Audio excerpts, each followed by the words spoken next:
Hello, everybody. Right. I all of the I am live. I still have Hero Girl's drawing of me as my profile picture. I just realized I haven't changed it back. Uh,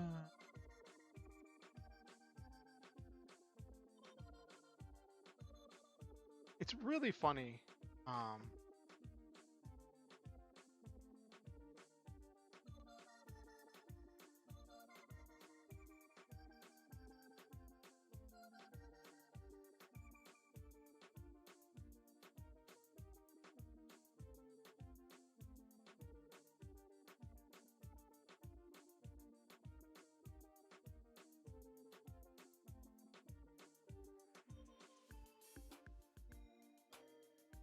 okay, so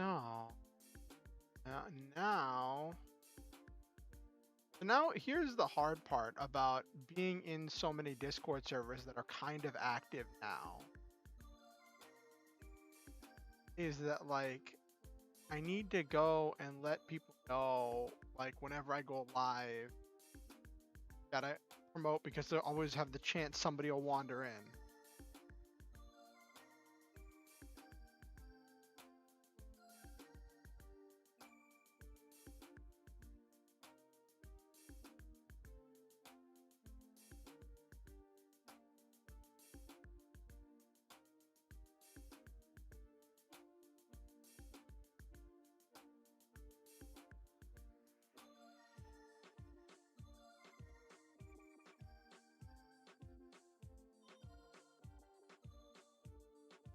Oh, whoops. That was almost bad. Forgot that I changed the last thing I copied, and instead of posting the link to my stream, I was about to post a link to someone's tweet.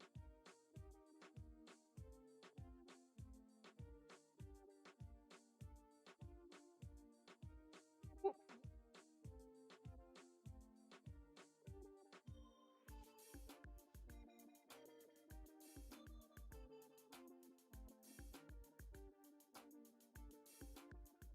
Okay. Self promote. There it is.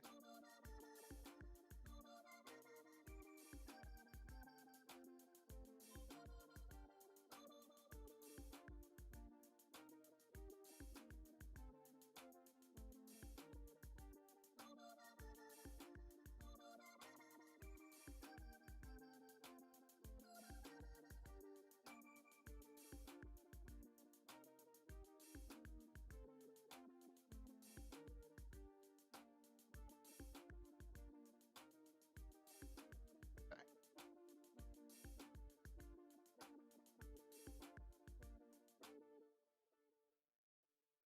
That.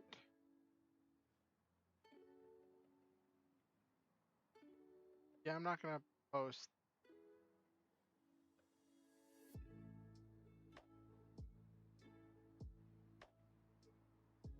I'm the last person to.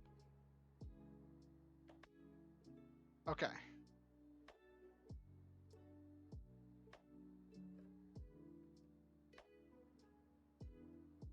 You've gone down a rabbit hole. What rabbit hole have you gone down, Silva? Let me change over. And boopity boop, here I am. What rabbit hole have you gone down, Silva? What adventure are you on? Bad movies on YouTube that are free to watch. Movies so bad that the copyright holder doesn't even strike down the movie's full-length video from being on YouTube. Ah. You know what's one of those classic movies that's so bad it's good?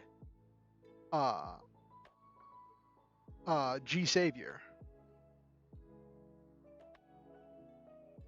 G Savior is one of those movies. It is one of the movies of all time.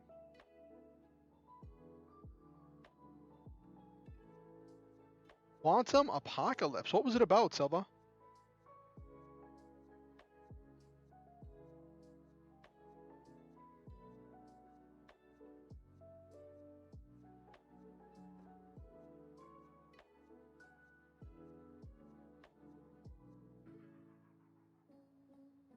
An apocalypse and a time loop. You think you watch the movie.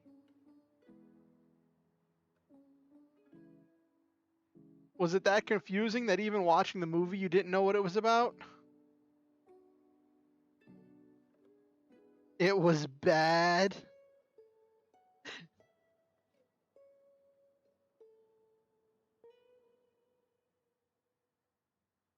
But the fun kind of bad. Okay.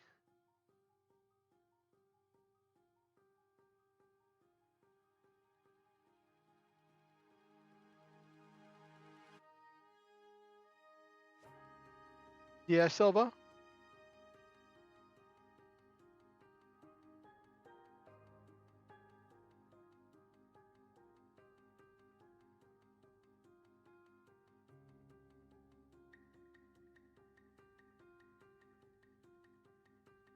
Tribute summon monsters to summon Nabiru the Yabai. Hey, Captain Patriot. Hey, we were just chit-chatting, doing our normal thing where we talk about stuff before we get into the actual meat of the stream. How have you been, Captain Patriot? You run any fun games? Or playing anything cool?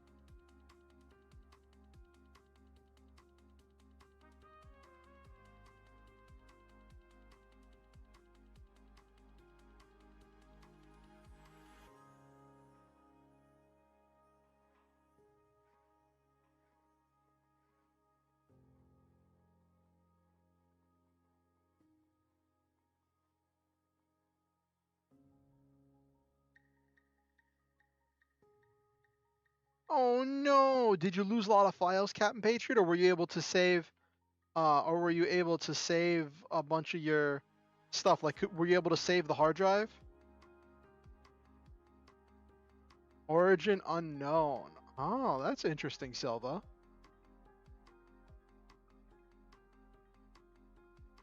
Oh my gosh, I saw the meme about today is Friday in California.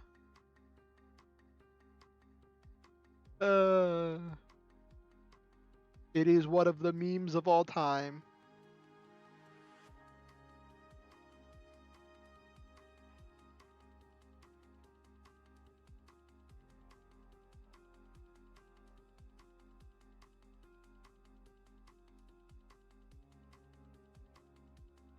Ninja Sentai Kaku Ranger. That's what is that on YouTube too? I would be really surprised because that's like a classic. I haven't seen much of it. Like I think I saw like clips of it of Kaku Ranger. You need to get an enclosure to test that. Oh. Oh, that's what the meme is from? Oh, okay. I see. So you need to get so Captain Patriot said you need to get an enclosure for your hard drive to see if you were able to save anything. Like one of those enclosures that lets you use a hard drive as an external drive. One of those. Yeah.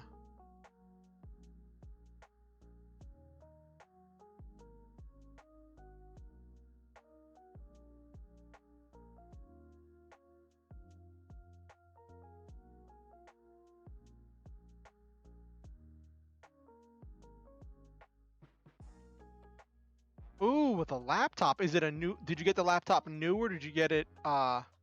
Did you get it new or did you get it used? I always like there is this one pawn shop that I always buy my laptops from, and they have been good to me every time I've been there. Um, and it's funny because it's the same pawn shop where I traded in my ex's wedding ring. Well, my old wedding ring from when I was engaged. That was my mother's wedding ring, but I just needed money, and they gave me a really good price. And ever since then, they're the pawn shop I've gone to. Oh, new, great, that's awesome. I don't have the like I've noticed, right, that with my limited funding, if I buy from a pawn shop, I can get a higher quality laptop than what I could afford if I was buying new. I can get higher quality specs. And that's honestly been what like I buy it with the understanding that it's gonna have a limited life. It's gonna have a shortened lifespan. But that is something I accept as part of uh well Like the virus thing isn't so bad because like whenever I buy it, the shop I buy it from does a full wipe of the machine. So even though it's technically used, it has a fresh install of the uh, like the operating system is completely wiped and fresh. So there's no files from the previous owner or anything like that. Nabiru. So if you're trading in your PC for a laptop, does that mean you got yourself like a high powered laptop with like a powerful graphics card and stuff in it or graphics chip? Is it really a card if it's just the chip and it's not like the actual card that you see in a in a one? Hmm. That's one of the reasons I like this pawn shop, and I don't even remember the name of it. I haven't been there in years. It's been like a couple years since I've been there. I could probably find it. I could probably find it if I had to. Um,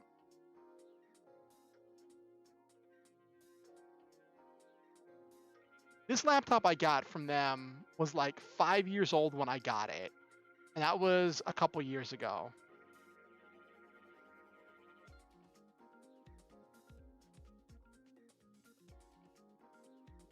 Yeah, you're definitely right, Silva. There should be some stuff with that. Nice. So what kind of stuff are you planning to do with the laptop, like Captain Patriot? If you're getting the upgrade, are you thinking about using it for more gaming? Are you planning to do some video editing? Like, was there some function that you needed that your old PC just wasn't doing? Or was it just the fact that the old PC just needed to be replaced because it was just not doing anything right?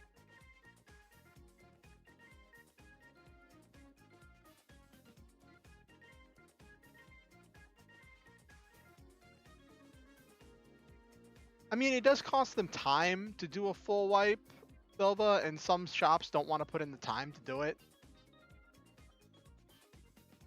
Yeah.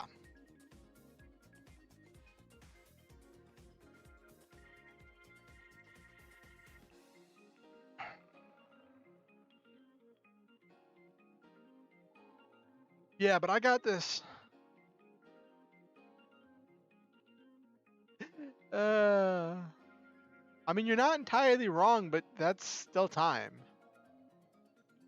Um, though, so like the laptop I got is like really like the one that I've been using for years is really high quality. Like if I hadn't spent the money on getting a new actual like PC built, thanks to Silva, I would have probably spent that money, or some of that money at least, repairing and refurbishing my current laptop to like get the keyboard replaced and a few other things. The old PC was plenty powerful for my needs, but after oh yeah, definitely Captain Patriot, definitely. If you smell smoke, then something definitely needs to get replaced. That's very dangerous. Do you know what was smoking, or was it just like was it a burnt motherboard, or was it just not worth figuring out what was smoking?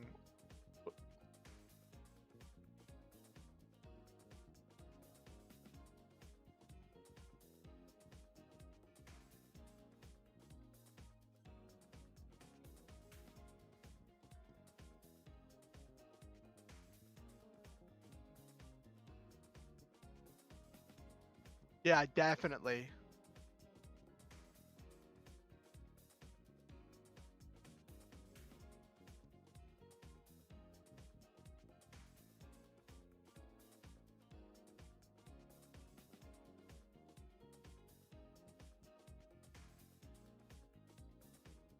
Alrighty. This one VTuber I follow said that just made a post saying that they showed their dad their model and their dad asked if their ahoge was a coat hanger. The machine was 8 to 9 years old. Anyway, it gave me an excuse to get something that doesn't take as much real estate. That's cool.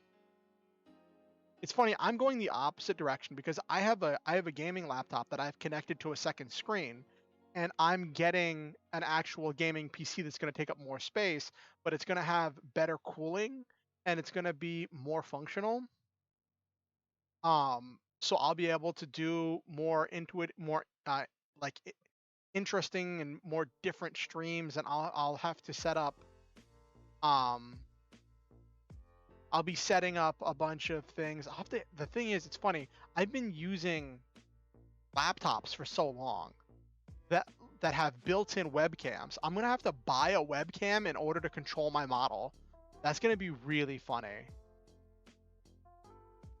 Um, that's gonna be really funny. I'm gonna have to shop around. It's more expensive, but I think it'll be more functional. I'll be able to have more secure. It'll be more secure. I'll have more security control.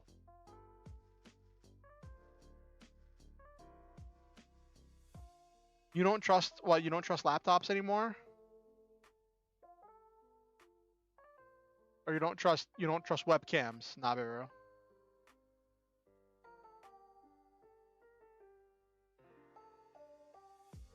Oh no, Nabiru.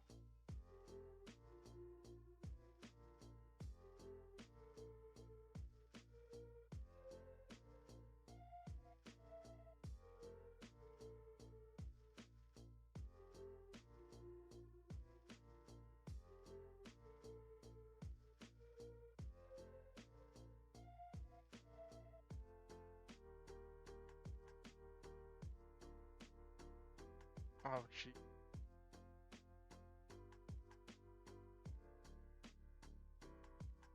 I almost liked my own post. I almost liked my own tweet. That's the thing you don't do. It always makes me wonder uh why social media sites give you the option to react to your own post, because it's such a silly thing to do. Because of course I'm gonna haha my own post. I think I'm hilarious. I have a secondary issue of limited power. With the power demands of modern PCs, the laptop is a safer route in the event of a circuit breaker trips. Oh.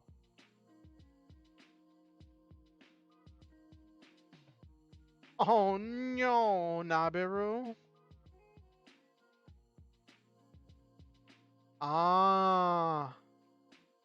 That makes sense, Captain Patriot. Having a lower output power supply for stuff. That makes sense.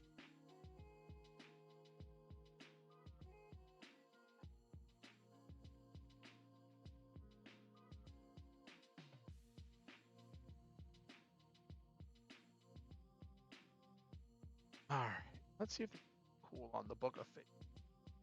Started like 10 minutes. Started to the haters of tonight's stream.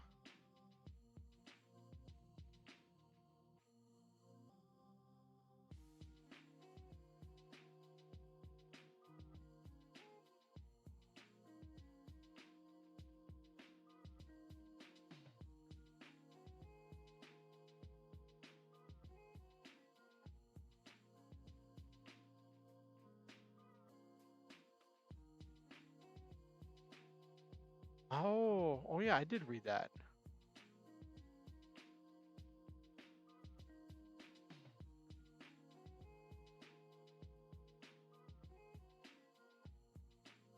Okay.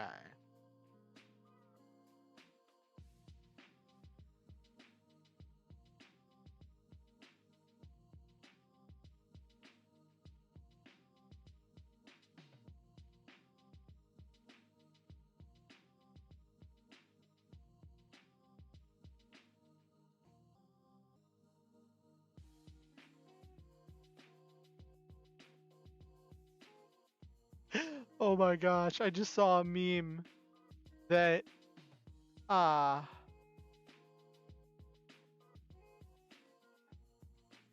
uh I gotta share. It's so complicated, I'm not sure if it's gonna share the image properly. I'll just tell you about it. It's this thing where this like someone is like edited together like scenes of cats in Star Trek uniforms and like clip them in onto the bridge of a ship somewhere, and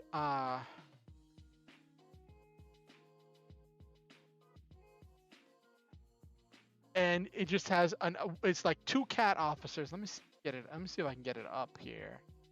It's two cat officers and one human officer, and the one human officer is like, we're picking up a distress call from a nearby colony. Oop, oh, of course it's huge. Of course it's huge. No, that's not what I wanted. Come on. There we go. Let's see if this is still readable once I get it down to a reasonable size. There we go.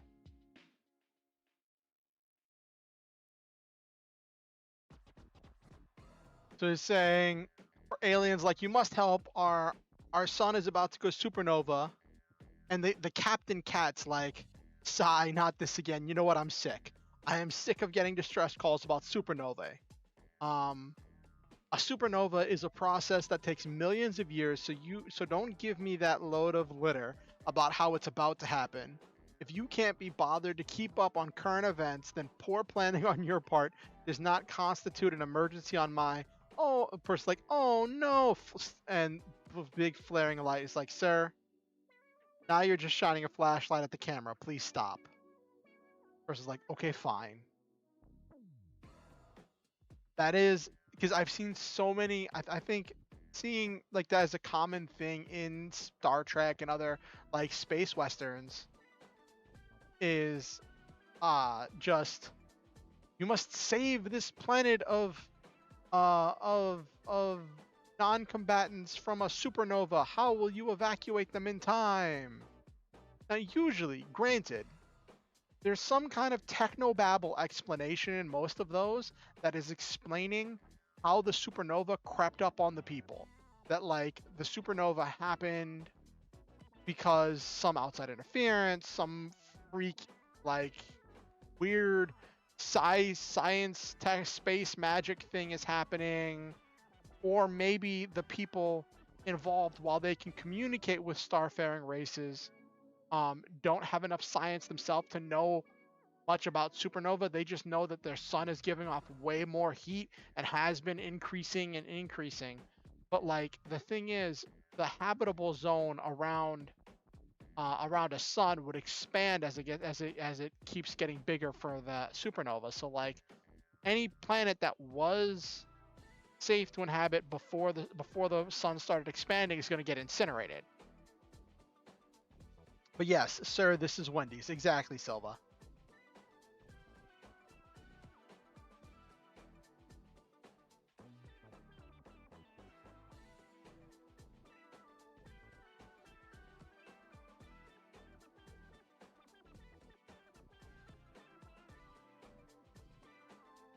I just found another funny one I want to share before we get into the meat and potatoes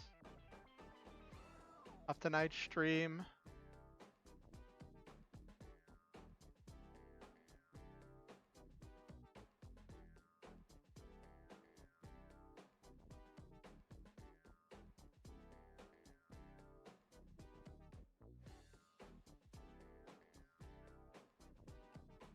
What's the word for two dudes that hang occasionally because their girlfriends are best friends? That's a homie-in-law.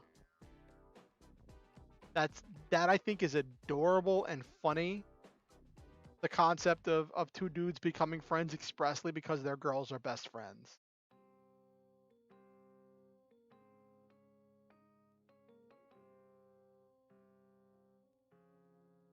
So then they get dragged onto like group couples events and stuff together. So then while the girl best friends are hanging out together,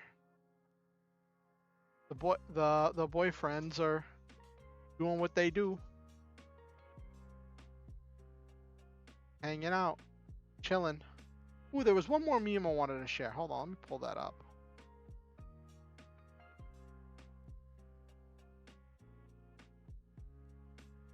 So here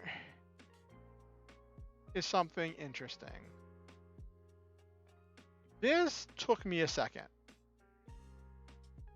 When I first saw this, it took me a second to process. And once I did, it was kind of really interesting. It says, on days when you only have 40% and you give 40%, you gave 100%. My brain is like, no, you just gave 40%. But the concept here is you gave 100% of what you had. You had the capacity to work at 40% performance, and you gave every ounce of capacity you could. You gave your 100%. You gave your all. You gave your best.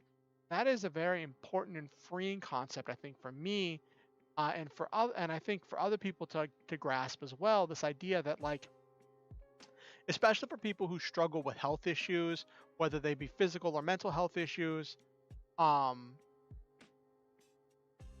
if, like, on some days you don't have the energy for things, and on those days you give what you have, and you accept that what you gave 100% gave the everything that you had, and that is an important distinction to make. And that was something I wanted to share with all of you. But, like, if you are dealing with that, if you're ever in a situation where you don't have a whole lot of energy, a whole lot of time, a whole lot of attention, and you are operating at what you would say is like 30 or 40% of your total capacity of what you know you're capable of, it's really easy to, like, get down on yourself because that's all you can do. But it's important to understand that, like, if your max right now is 30 or 40% and you're giving that 30 or 40%, you're giving your max. You're giving the best you can do. And that's okay. Sometimes it means that we're going to fall behind on things. Sometimes it means we're going to fail on things. Sometimes it leads to some very not okay consequences. But we have to accept that we're doing the best we can, and there wasn't anything else we could have done that made it better given the situation. I think a part of that has to do with just learning to live with different situations.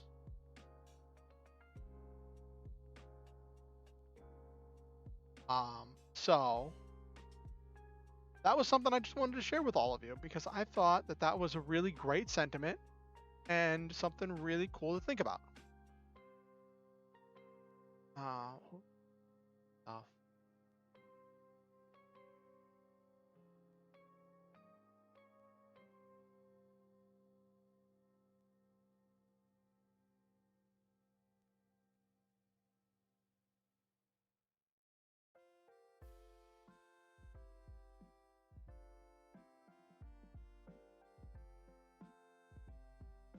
Silva sent me this video of someone, like, editing together all of the Kamen Rider Henshin devices, like, and just doing them all in one continuous stream.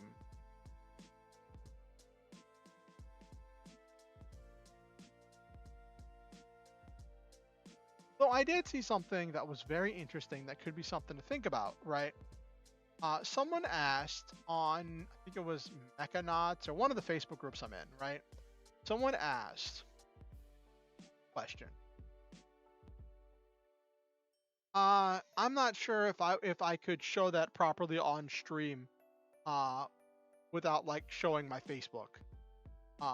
But anyway, and um, but yeah, so this is something interesting to think about, right? The Someone asked this question in Mechanauts, or I saw it in Mechanauts. I don't remember where I saw it originally, but it was posted in some Facebook group that was asking this question of, people come back to Kamen Rider and Super Sentai year after year. Like, there are fans all over the world, right? Um, but and Kamen Rider and Super Sentai are accepted as these great shows with classic storylines that are well loved, are well versed, and even in Japan, Kamen Rider and Super Sentai are well respected, like, forms of entertainment, right? But Power Rangers, which is based so much on Super Sentai, uh, is almost ridiculed here in America by the larger media community. Like, yeah, there are hardcore Power Ranger fans.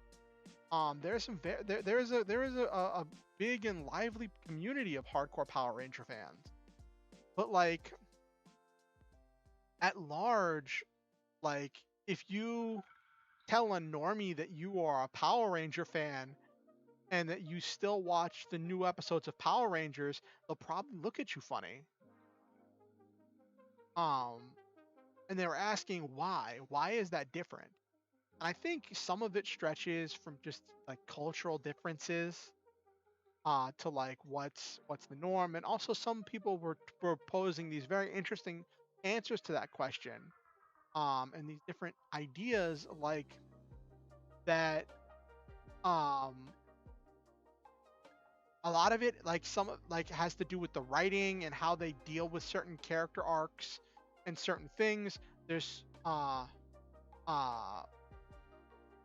Power Rangers like was kind of growing up with its viewers up until it got like kind of the Nickelodeon era, or like after that, around like when with its changing hands, it's changed theme and feel so much that like it tends to like skew towards like a younger target audience than what Super Sentai aims for.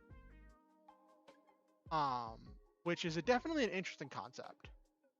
Um, because us as adults to actually think about what the target audience for specific media is, can be an interesting concept, right? Because we're like Super Sentai, while there are lots of flashy toys for kids to buy, um, they while there are lots of flashy toys for kids to buy, Super Sentai, from what I've seen, does often deal with some very like adult and mature themes. Um, so do you feel like they butchered your favorite seasons?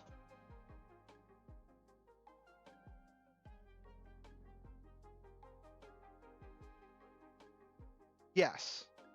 And those shows, Batman the Animated Series and Avatar The Last Airbender, are great examples of shows that were made for kids, but still, um,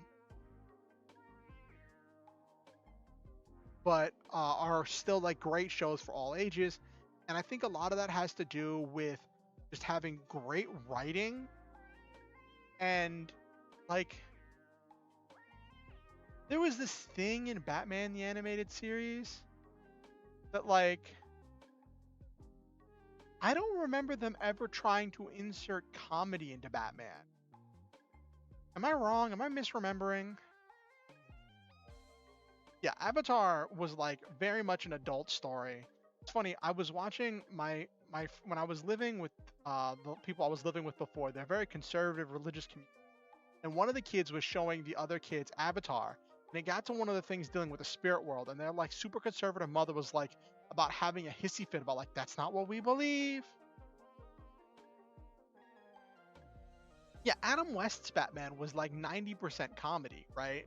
But like I'm talking about Batman the Animated Series. Like I don't remember there being any like comedic interludes or comedic inserts in there. Like there were maybe some dry humor here and there, but it played it straight a lot.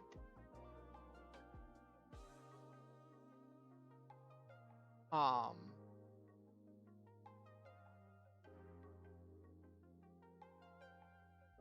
I feel like I feel like Batman the Animated Series was just really, yeah, I see, yeah, exactly, Nabiru. Ah, yes, Silva. All the jokes were given to the Joker.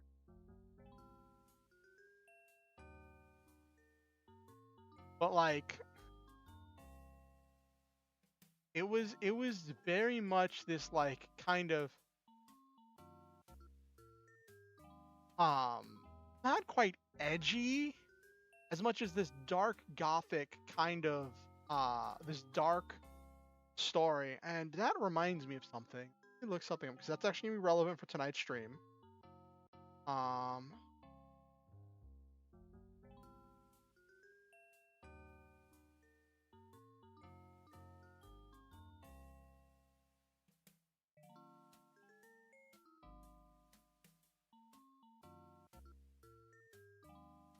yes, Gargoyles was really good.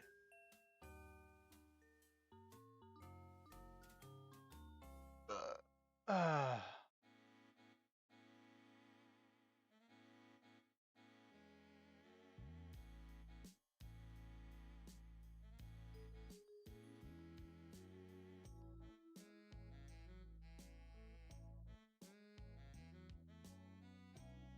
too many kid shows are just like they're kids, they're dumb, let's make it flashy and loud and fart jokes. Yeah.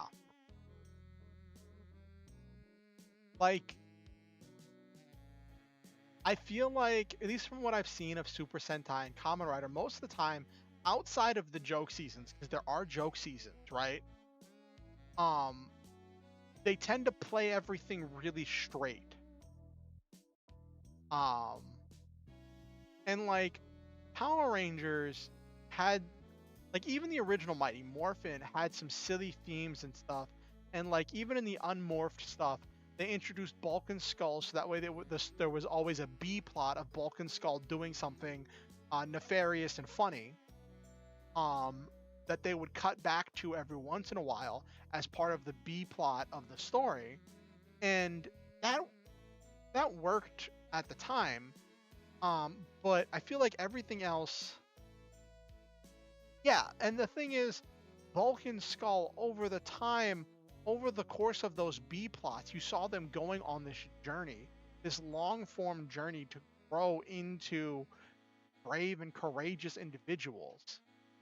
Um, so that way, whenever they finally did have their moment in the sun, uh, and what was it? I think it was in space when they were like, "I'm the Red Ranger." No, I'm the red. That kind of "I am Spartacus" moment, uh, was like, uh,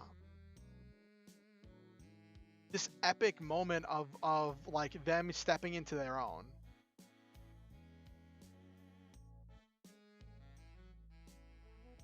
All right,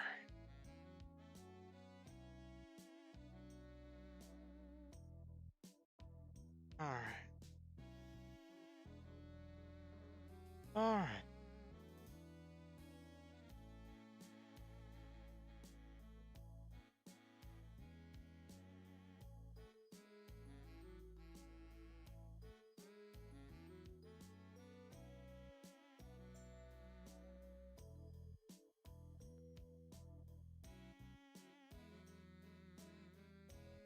Yes, I think that's something very important as well. That like if you treat kids as intelligent, you end up like if you take it as like if you're trying to entertain toddlers, for instance, then yes, you make short stories that like don't go the full 30 minutes, and you introduce lots of slapstick comedy and giggling and laughing, right?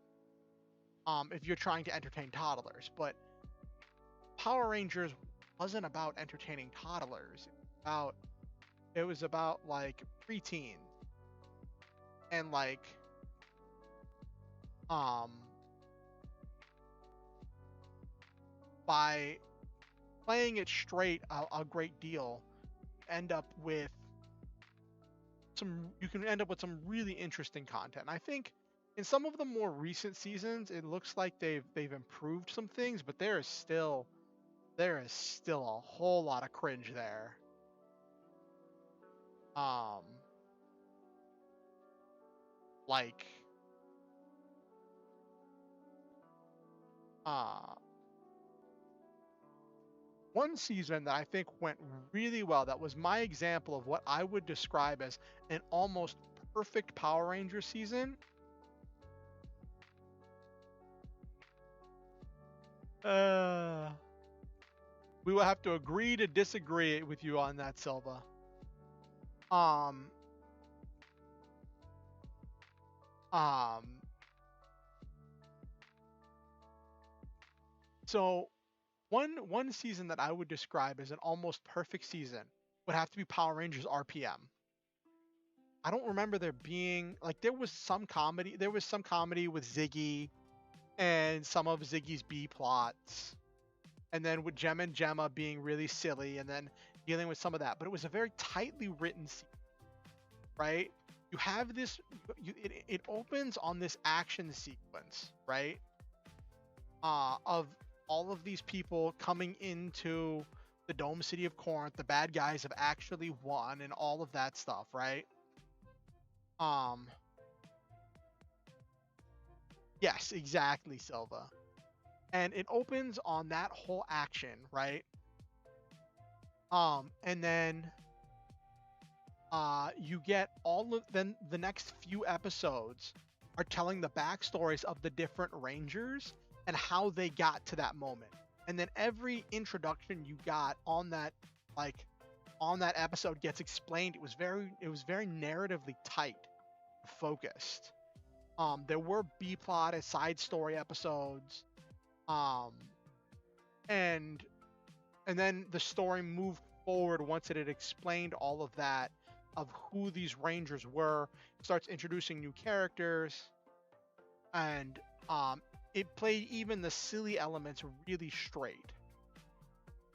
And I feel like it was a very well done season. I enjoyed it. I was when I first watched RPM, I watched it after it had already aired. I didn't watch it when it was airing. I had heard really good things about it, and I was engaged to be married at the time, and me and my fiance were like looking for stuff to do together. She wanted to watch Doctor Who, so we watched Doctor Who, but then I was rediscovering my love of Power Rangers. So we watched some Power Rangers together. We watched Power Rangers RPM together. And it was this deep emotional thing.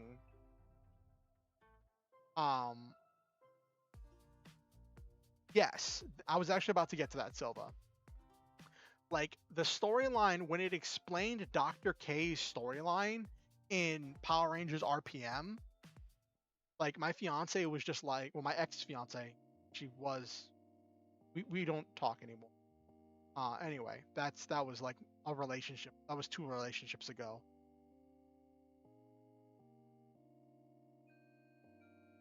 Oh, really? That's funny, Silva. But my ex-fiance was just like, oh, that story with Dr. K was far more intense and emotional and dark than like I was expecting. I'm not sure if she said dark. I know she said it was like emotional. And it was just more intense than what she was expecting, because Dr. K's story is really, really intense in Power Rangers RPM. But yeah, there was this interesting thing where like all of those times when like Power Rangers was supposed to end,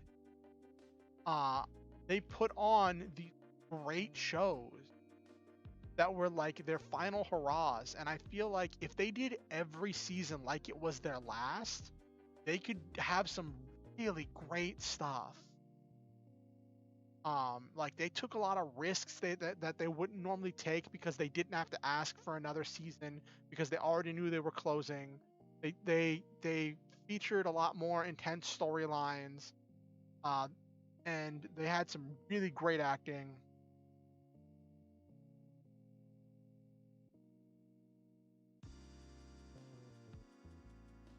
Because Astronomer Nabaru, okay.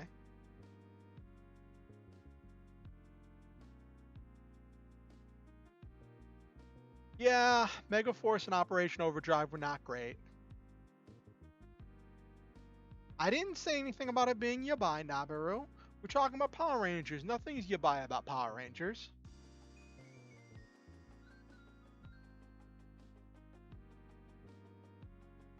All right.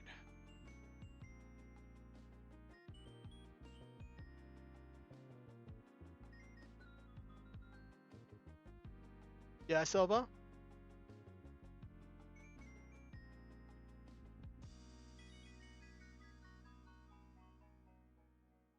Okay. Let's.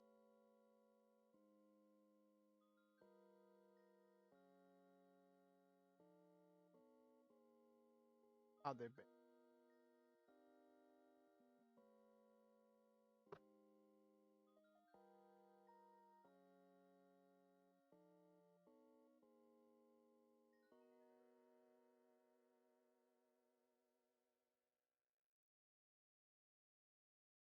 Anya 7, Human Infiltration Attack Bot. Yeah, the story of Tanya 7 was really well done. Tanya and what was the Black RPM Ranger's name? I really loved his character.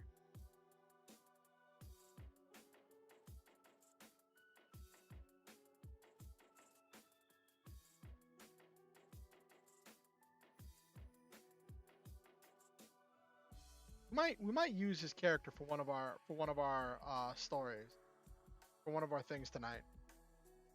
Anyway, uh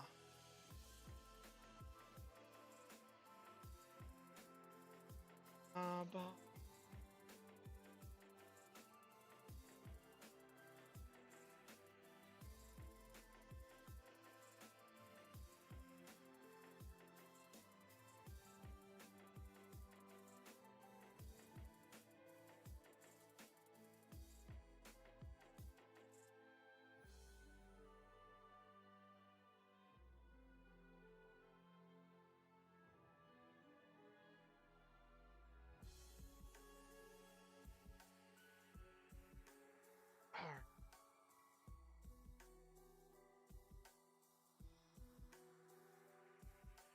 oh,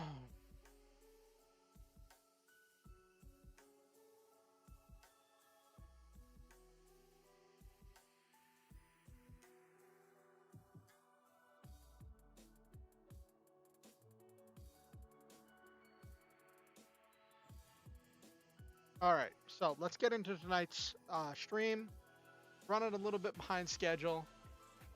What's a schedule around here? What's a little late schedule between friends, right? Right, chat. All right.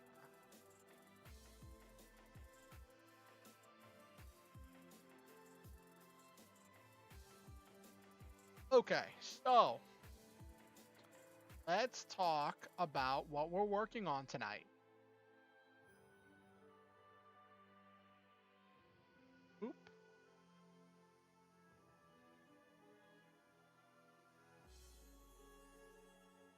This is Masks, New Generation.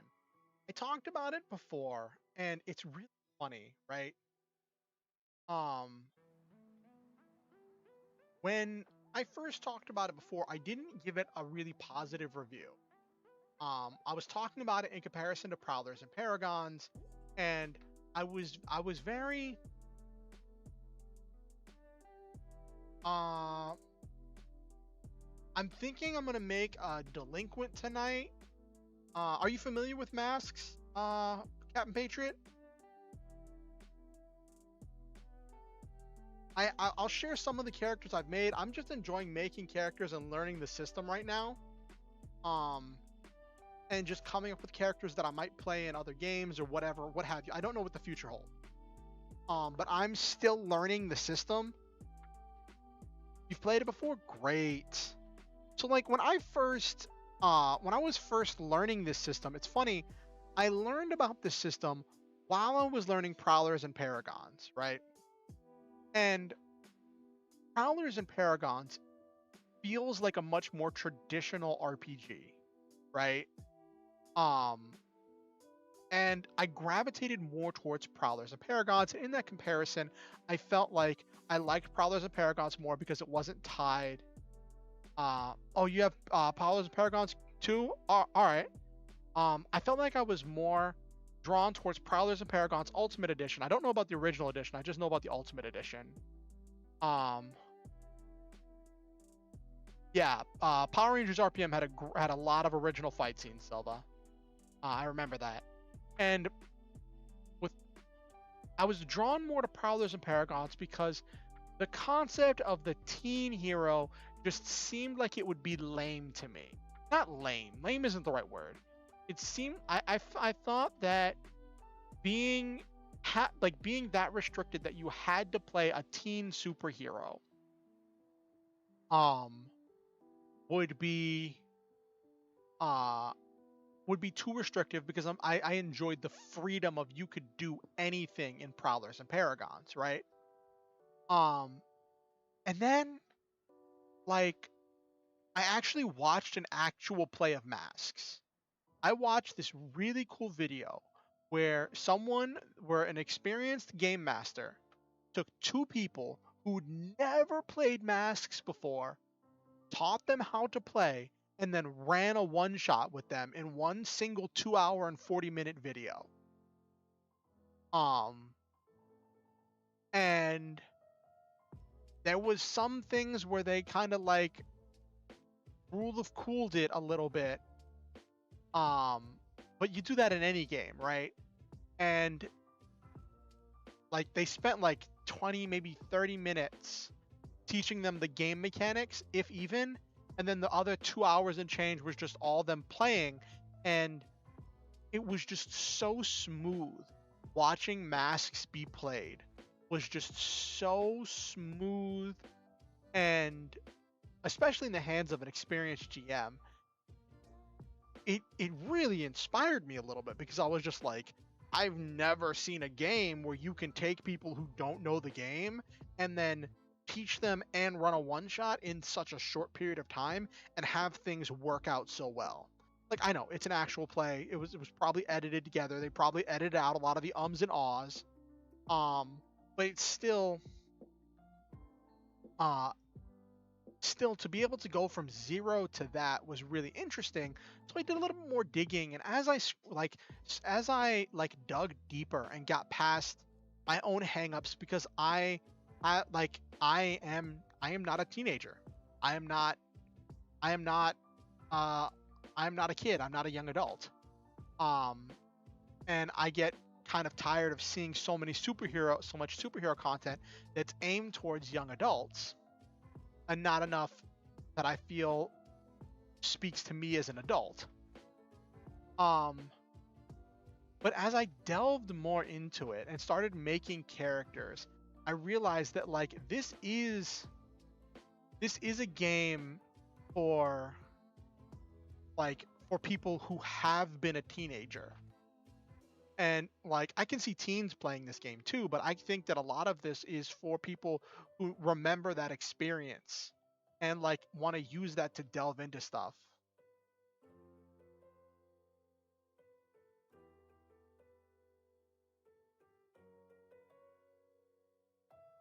Yeah, that's definitely true, Captain Patriot.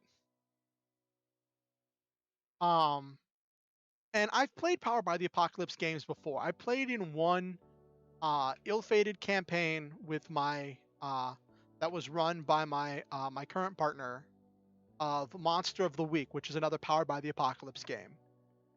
It is a very unique Powered by the Apocalypse game, and I enjoyed it. I loved it. I enjoyed delving into the story. I think I had some disagreements with my partner about like how it was supposed to function because like when I read the rules of Monster of the Week, the way it described it, each session was supposed to be a self-contained story where you discover about a monster, track down information, and then you track down that monster, and then maybe a story would stretch into 2 sessions, but then it was supposed to be this interconnected, like a campaign was supposed to be these interconnected, essentially one shots of different mysteries that you were solving in order to resolve this stuff. And my partner crafted this very long form and in very not drawn out. It was very interactive and very immersive. That's the word I'm looking for. My partner built this very immersive campaign where there was one monster that we were chasing throughout the entire campaign, and I was just like, that's not what I was expecting. But it was still fun. It was still fun and it was great. Um, and there's definitely a lot of stuff to go on there. Um, but yeah, I after I gave Masks a second chance and really sunk my teeth into it, I learned to really like it. Um, and to really like the story that you can craft and the characters you can make. So, what type of characters have you made, Captain Patriot? And yeah, that actually got me wondering if there was any powered by the apocalypse systems for adult superheroes. That might be something interesting as well. But I think I'm enjoying, now that I've started making characters, I'm really enjoying the feels of these kinds of uh these coming of age stories, and being able to look at them from like a hindsight perspective about like what I would have wanted from my own coming of age story, where I were living some kind of a superhero coming of age story, and comparing to what I did get, which was which was a lot more mundane, you know. And I think that's part of the fantasy of playing as well, is delving into these emotional concepts and aspects and looking at characters dealing with forming their identity. Because I think also one of the other things that struck me about Masks is that um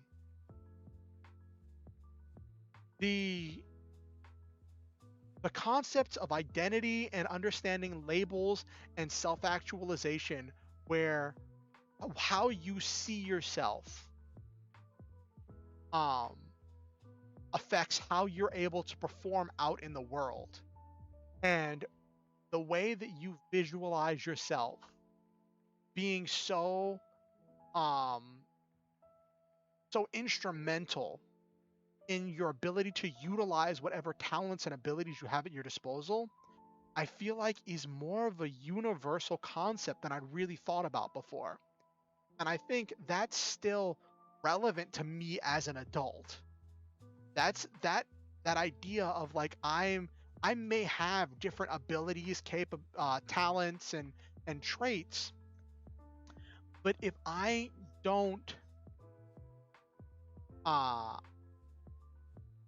if I don't like have that, if I don't grasp onto that label, to that, if I don't self-actualize and have that understanding of myself, those things aren't going to be expressed and aren't going to work to their fullest potential. I was a delinquent. She was a descendant of a djinn with teleportation and psychic scimitars. Ooh. Ooh, that's nice, Captain Patriot.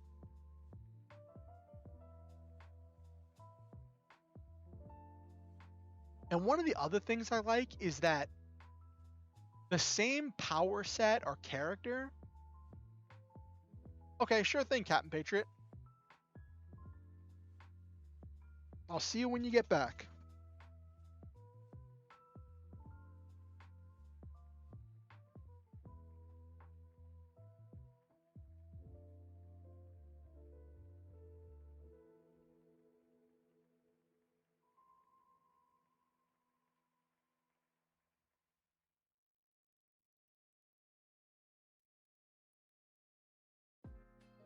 So, as for what characters I've made, my first masked character I made was an outsider. The outsider was based on my VTuber lore. Because in my VTuber lore, I'm from another timeline, but I got shunted as part of saving the world. Hey, Superhero 60, welcome to stream. Good to see you. How was your week? And have you ever played the Masks a New Generation game? That's what we're talking about tonight. Talking about some OC ideas, some character designs, and some character concepts.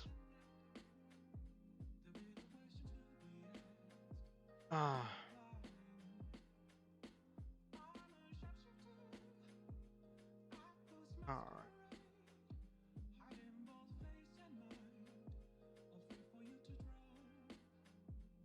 Also, I've heard that there's like, because it was released. Oh, you haven't played it? Well, it's definitely interesting. I haven't played it either. I'm hoping to play it at some point. But I'm still learning the system, and I thought we would talk about some different character ideas. And uh, it's always fun designing new OCs and coming up with new characters and stuff. How was your week, Superhero 60?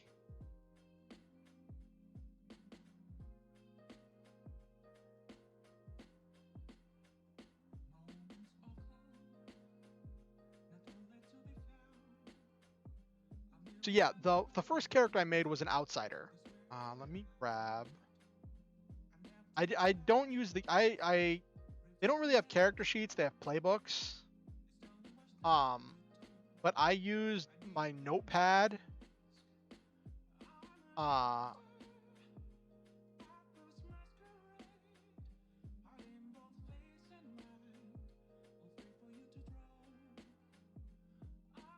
there we go. So this is the first character I designed.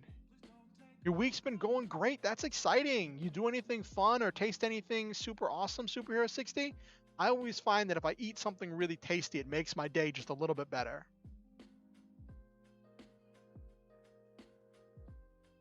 This is the first character I made. It's based on my VTuber lore, and I built it around the outsider, and I made it as if there was a teenage version of my VTuber self, right?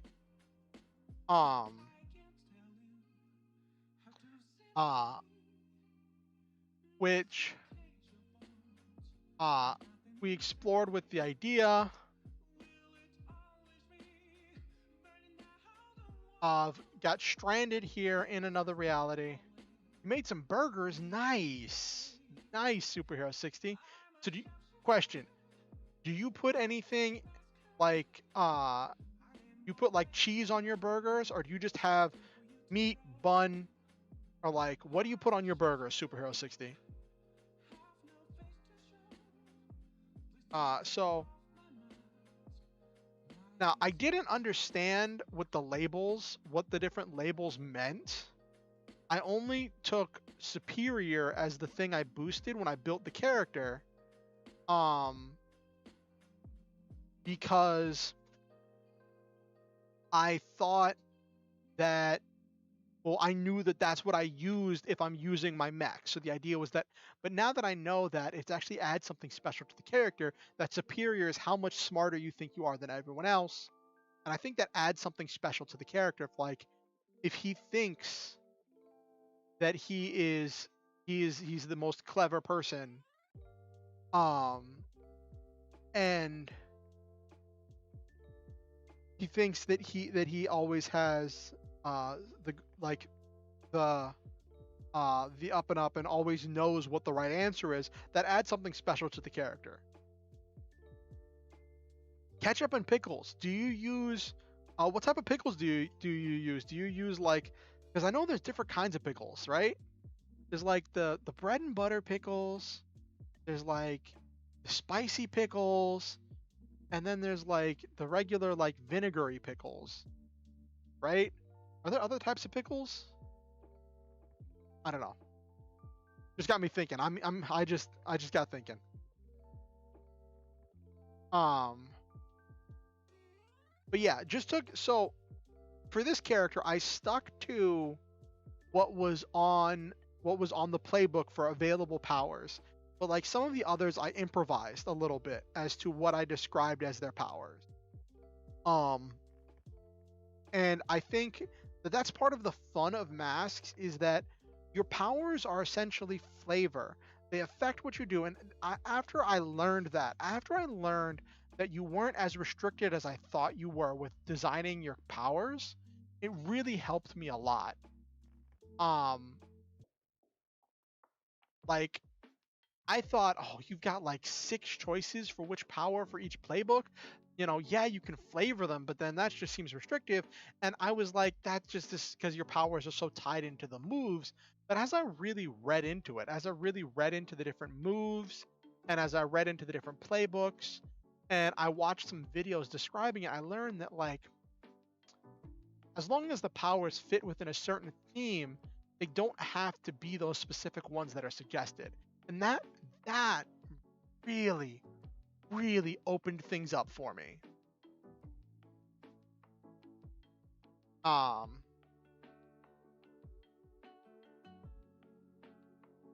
uh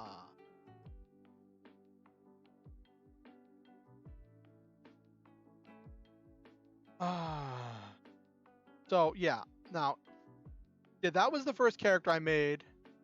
Jonathan Alexander. Oh, you made some hot dogs, Nabaru? What do you put on your hot dogs? You put ketchup on your hot dogs, Nabaru? I'm messing with you. Yes, it is time for fun park food. Uh, I like ketchup on my hot dogs. Speaking of which, I have some vegan hot dogs in the fridge that I'm gonna cook probably later. I love them because they're really easy to microwave. But yeah, so built the character with he had the heliokinesis, where he has the light blast and constructs, and the alien weaponry with the cyber suit and armor, and then katsu, but sometimes other things like cheese, pickles, and sometimes you ever put chili on your dogs, Nabaru? You ever have a chili dog? Um, but yeah, and it was funny because writing, like making this character as my first character got me, like really got my mind jogged and like really helped me with sinking my teeth into building the character. And each one gives you these questions: where'd you come from? You know, and each playbook gives you these questions you have to answer as you're building your backstory, right? I will even cut up hot dogs to mix into my chili too. Ooh, that's nice. You don't eat buns? Why do you not eat buns, Naberu? I feel heartbroken for you. Is it that you can't eat buns? Are you like gluten intolerant?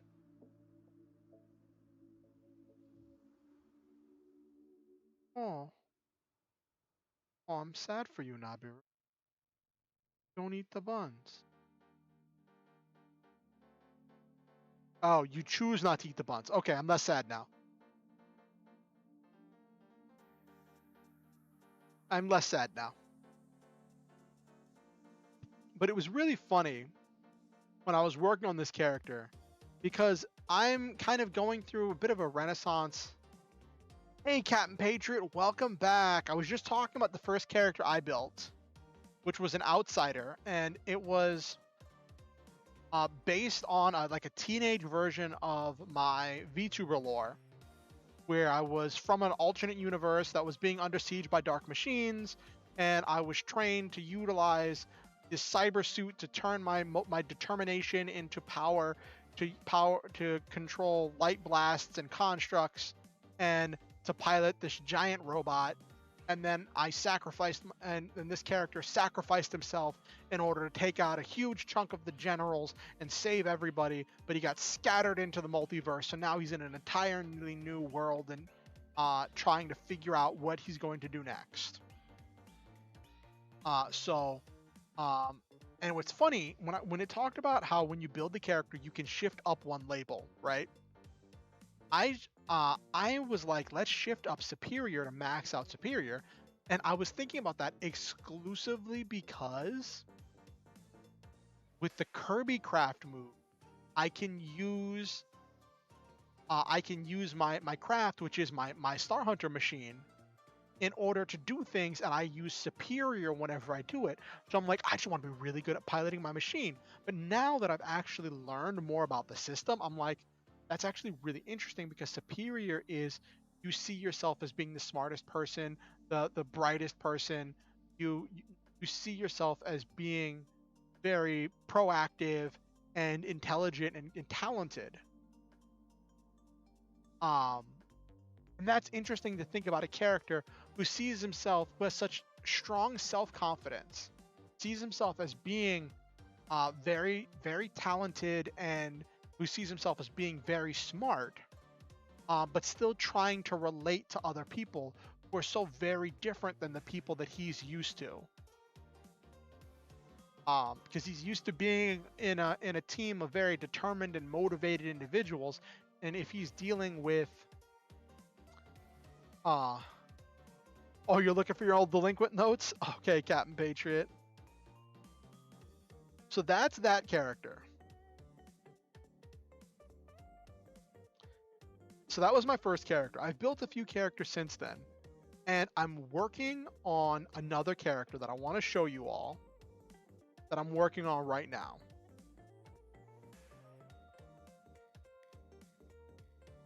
That's not the right button. Saw nothing. There we go. You saw absolutely nothing. I'm gonna have to close this VOD up. So this was my attempt to make. At first I wanted to make a beacon because I like the idea of the beacon being the heart and soul of the group. I watched this video that really opened my eyes to all the different like ways you can pick from different characters and playbooks, right? And it's interesting. So one of my favorite types of characters to play in D&D is the human fighter.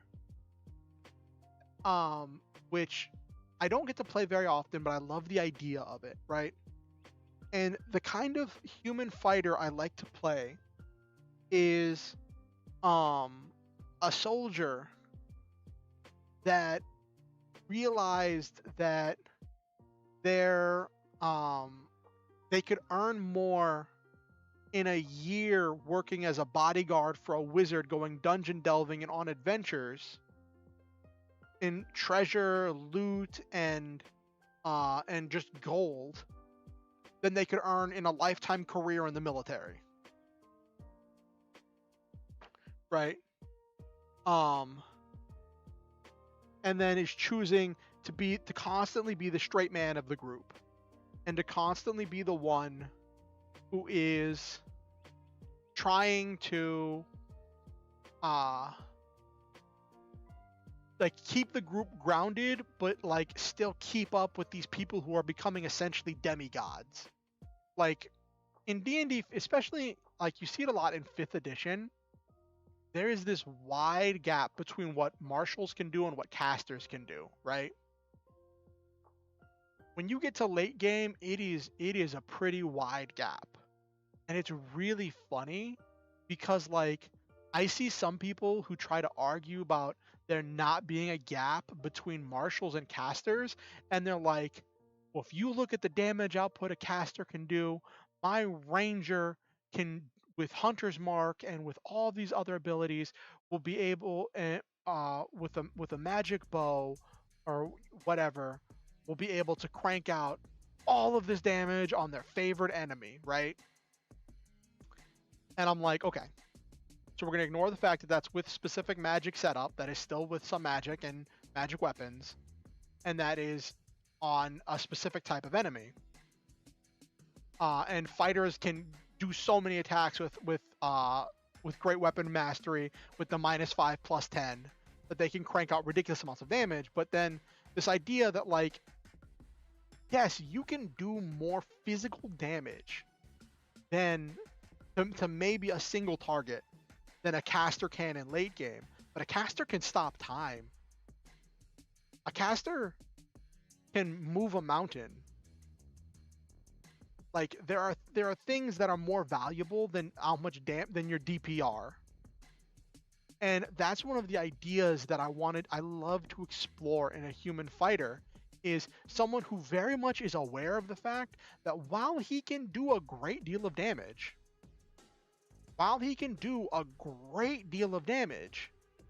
he's not going to do the reality warping, time shifting kind of stuff that his teammates are going to do. So that's one thing that I wanted to explore a little bit. And I feel like the two playbooks that are really good for that are the Beacon and the Janus. And originally I was building this to be the Beacon. But then the more I read about it, the more I just thought that it might be the Janus.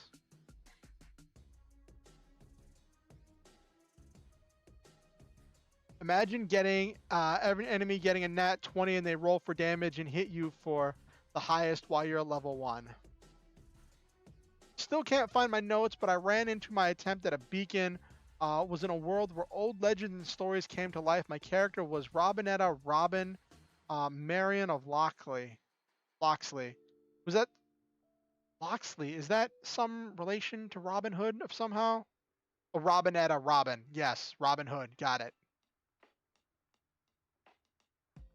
Oh, that's so cool. That's so cool.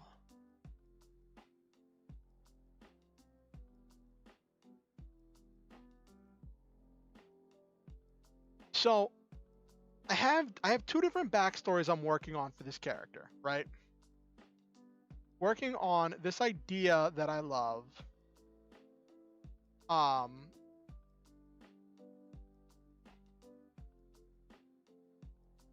of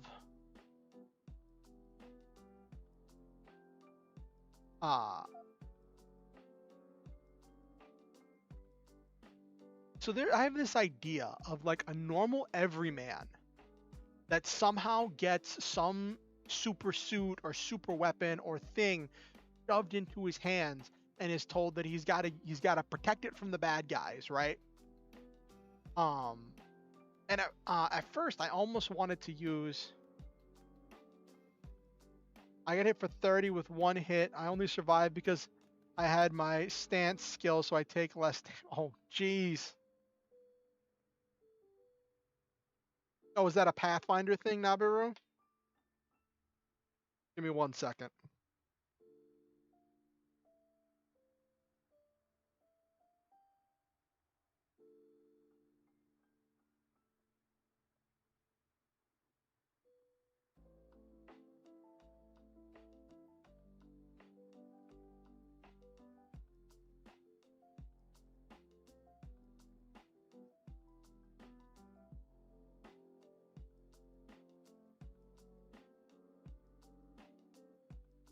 Oh, yeah, that looks like a Pathfinder thing, Nabiru.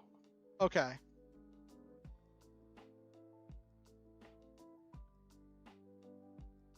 Okay, um, so this idea is of this character, John Doe, who's an everyman that's always dreamed of being a hero. He wants to save people, wants to protect the innocent. He's in decent shape, but he's not an athlete, and he loves to write stories of his daydreams of himself as a hero. So this is where the story diverges, where I have two ideas, the one I've written down and the one that's in my head, and I don't know which one I like better. Right? Um the idea I have written down is this idea that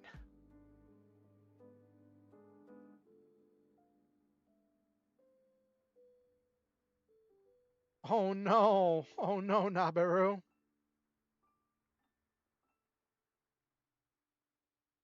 Um so the idea that I have written down is that this character is essentially an Uber driver, right? And which he's a rideshare driver, and he goes to pick someone up, and it's weird because he picks them up in the like from this like patch of woods out behind a military base, and he drives the person into the city.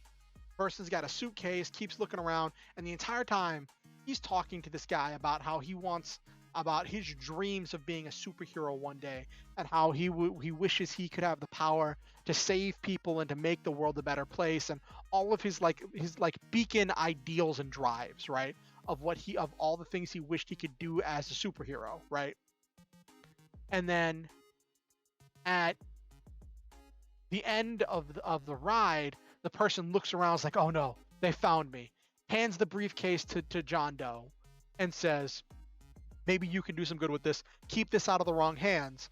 And hops out the car, runs away. Some people in like shades and suits start chasing the guy down the alleyway, and John starts panicking and drives away. Uh And uh, when he gets home, he opens up the suitcase and he finds out it's this belt with a phone. And when he puts the belt on, it scans his body and it says, "Welcome to the multi-purpose all-situation night suit." Which, when he puts the phone over the scanner in the middle of the belt buckle, it summons a super suit that comes around him, that gives him like enhanced durability, but not much else. So this is where I want the super suit, I want the belt, I want the phone, I want him getting it because of his desire to be a hero, right? Um, and uh so as a beacon, the defining theme of a beacon is that no one believes you can be a hero.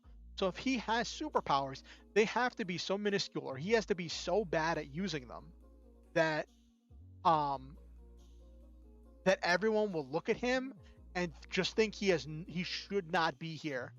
He he's too pure for this world. He is not cut out for this life. He doesn't have he doesn't have the resources, the powers, or the tools to do this stuff, right? So that's why I was leaning towards the Janus, because the Janus is kind of similar, except the Janus actually has powers, and the idea is that when the Janus suits up, they they embody a specific ideal, that is what they believe their mask represents, which I believe could fit here as well. At first, I was like, well, what if he became a beacon, and you know that whenever you complete all of your drives as a beacon, the beacon has to become something else, right? So I was like, what if he becomes a beacon and then goes from being a beacon to a Janus? Which that could be a thing. Um, I really want to get the Aegis supplement uh for masks, so I could take a look at the soldier playbook, because I've heard that's really good.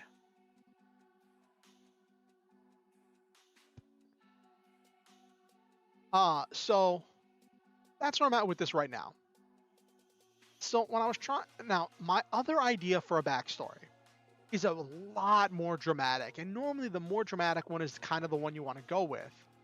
Um, but the idea I had for it was that uh, John was riding his like motorcycle or dirt bike or bicycle. I want to say bicycle just because it makes it seem more innocent. He was riding his bicycle home during going down a back road, and he witnesses this car go veering off the road and colliding with a tree. Um, and like there's like fire and stuff everywhere from the car or whatnot, right? Something dramatic. And he risks himself to go and try to pull the guy out. Like, okay, my original idea was that he sees a plane crash and he goes to dig through the plane to pull someone out, right? But I was like,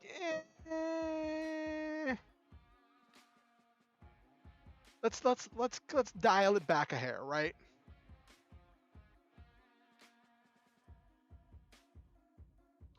But the idea is still the same, that he finds someone because of his desire to save people.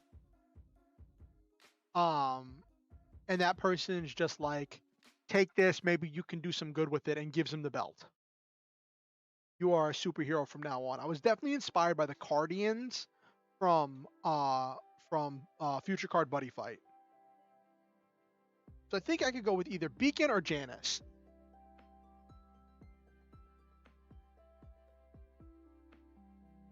Um,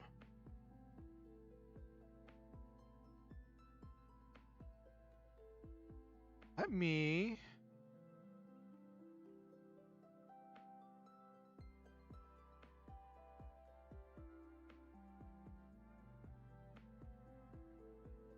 There we go. There we go. All right, so let's open this blank document and start working on That one I'll build maybe as a beacon. This one I'll build as a Janus. Let's also open up and take a look at the Janus playbook.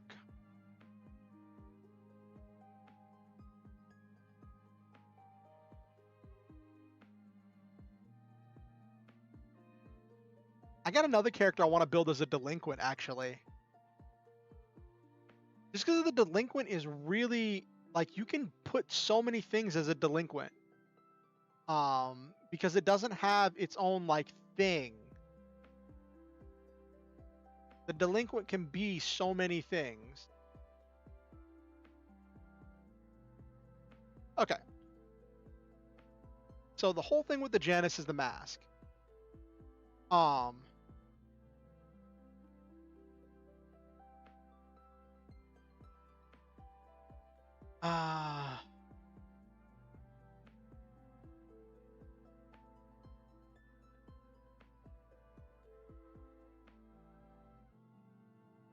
Oh, that's interesting, Captain Patriot.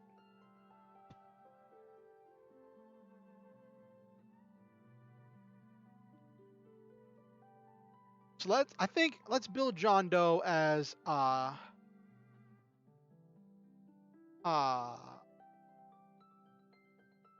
let's build John Doe as a Janus.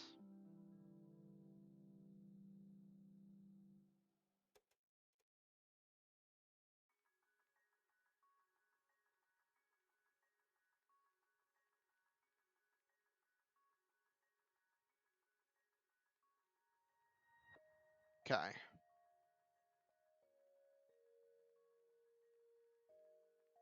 Probably do energy absorption.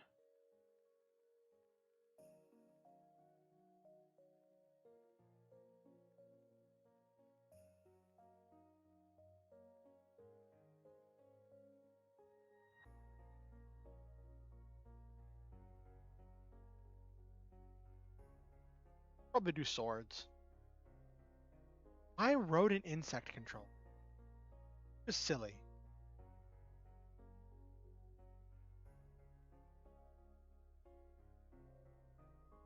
Okay.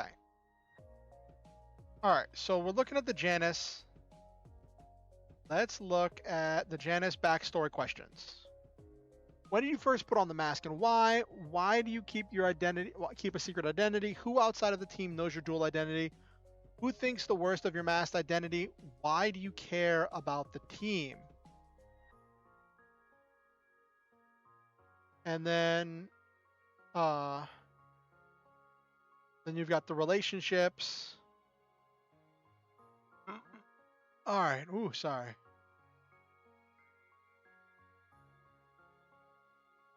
Okay.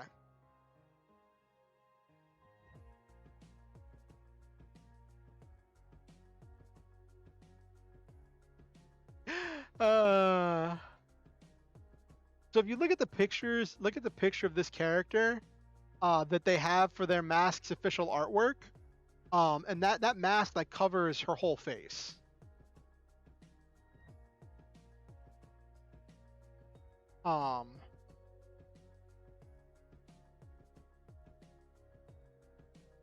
So let's build this character. We're gonna go with the airplane story for this one.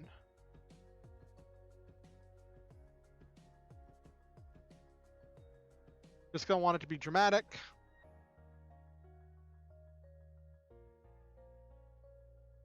They're Muslim, but in an effort to survive, her mother had to hide with her Middle Eastern heritage and became a late-night movie host dressed as a mythical genie in the harem outfit. The irony was not lost on the delinquent nor her mother. That's interesting. That sounds really fun, Captain Patriot. A fun way to explore a lot of ideas.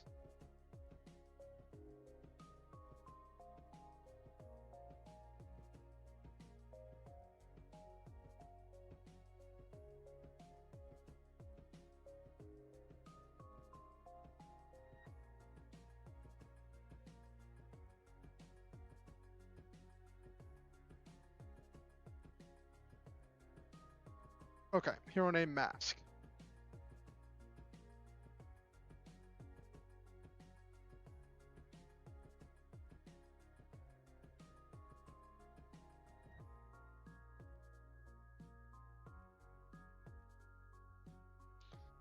But I want to say this is part-time job. Let's say he's a delivery person.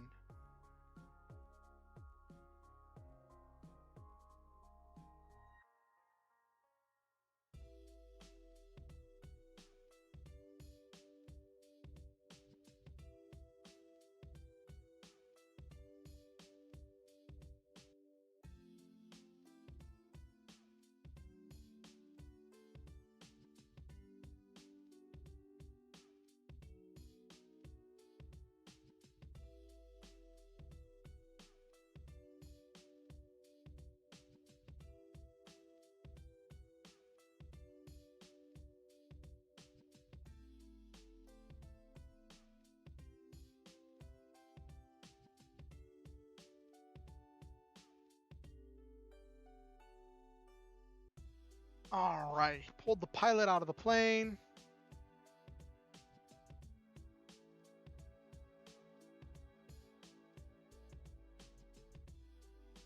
Okay, so we're going with the pilot thing where he pulled the pilot out of a crashed plane. He risked himself by going through the fire and the smoke to pull the pilot out of the plane, showing he has heroic uh, intention.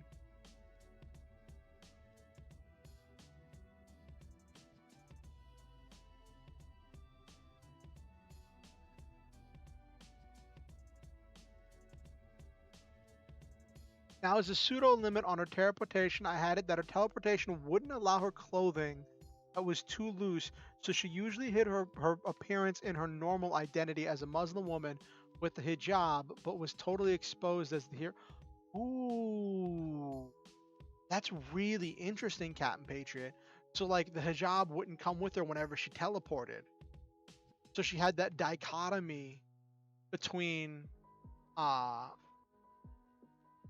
how she dressed and how she lived as as her civilian identity versus what she does uh as a superhero. Ooh, that's really interesting, Captain Patriot.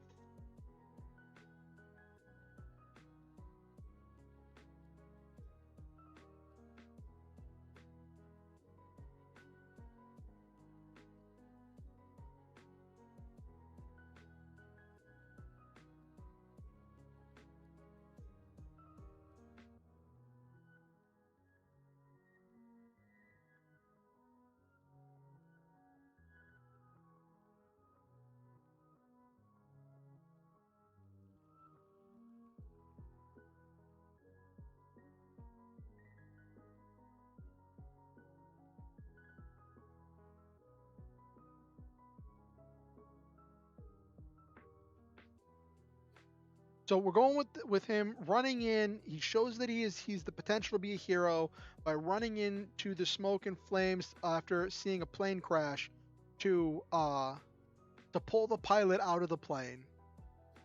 But the pilot still dies in his arm. But as he's dying, he hands him a metal case.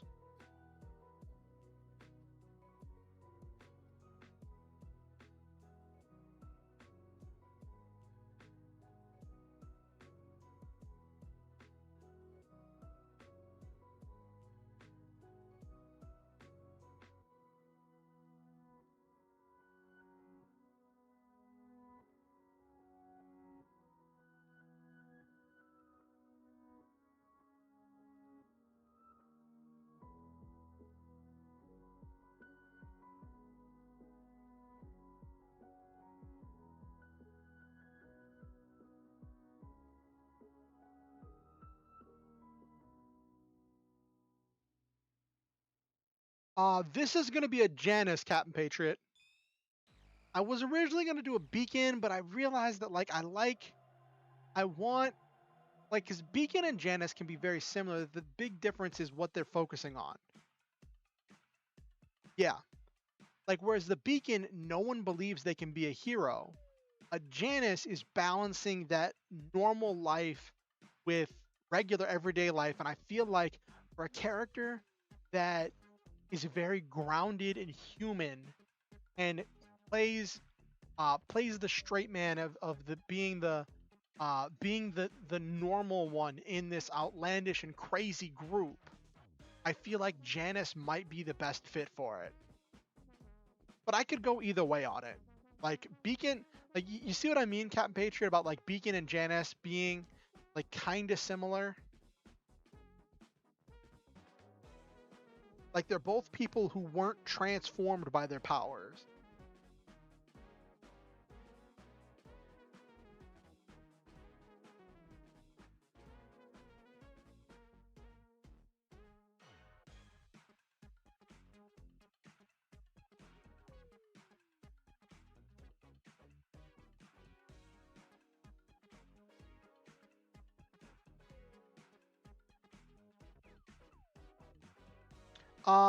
Masks is a superhero RPG um, that is it is uses the Powered by the Apocalypse system, so it's very narrative.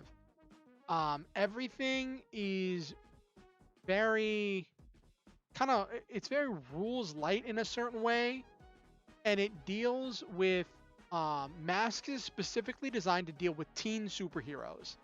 It's dealing whereas as a player, you are playing as a teen superhero growing up and trying to determine your identity and what it means, what this all of this means to you to be a hero and to live in this world, and what you think of yourself. The core mechanics aren't really based around your abilities per se, um, but they're based around how you see yourself. Your core thing, let me show you. Your core stats are these labels: danger, freak, savior, superior, mundane, and they deal with how you see yourself. Danger is how dangerous you see yourself being. Freak is how strange or unusual you see yourself being, how close you're tied to your powers. Savior is how much you see yourself as being able to defend or protect other people. Superior is how much you think that you're smarter than other people or you are talented or capable. And mundane is how normal you see yourself. And you roll 2d6 and you add whatever your modifier is for your label. And a 6 or below is a failure. 7 to 9 is a partial success. 10 and up is a critical success. Over time, over the course of gameplay, other people will try to force their opinions of you onto you, and will try to forcibly change your stats, and you have to decide if you're going to let them do that or if you're going to resist. And that comes with its own caveats of how you define yourself in relation to others, how much you care about what other people are saying about you, and what that means for you as a character. Um, because you're playing as a team of teen superheroes in a world where there are adult superheroes. There have been like multiple generations of superheroes, so you're just the latest generation. And yeah, I think it's I wasn't, I'll be honest, when I first read about it, um I wasn't super sold on it. I wasn't super sold on it. But after I gave it another try to read it, and look back through it, and I watched an actual play. I watched the game being played. It really grew on me. So I've been thinking about it a lot.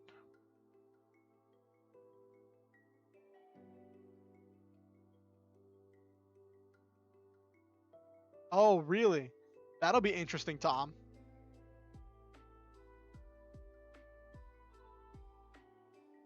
And one of the things about masks is whenever you take damage, you take conditions. And the conditions are like have role play punishments, and they do something where you take a penalty to certain checks as long as you have the condition, and there's specific things you have to do to clear each condition, which serve to drive up the tension and the which serve to drive up the tension and really push that kind of like teen drama. And then whenever you don't have any conditions to take and you're supposed to take another condition, you go down and you're out. Um, which can be very interesting. There are other ways to go down as well, but what's interesting here is the player has a lot of control of when they're out of the fight, which lends to a lot of like narrative, like what makes sense in the lore, what makes sense in the fiction. And it's not a combat game, even though there is combat in the game. It's not a war game. It's very much a storytelling game. There's not like turn order or initiative. It's a very different kind of system.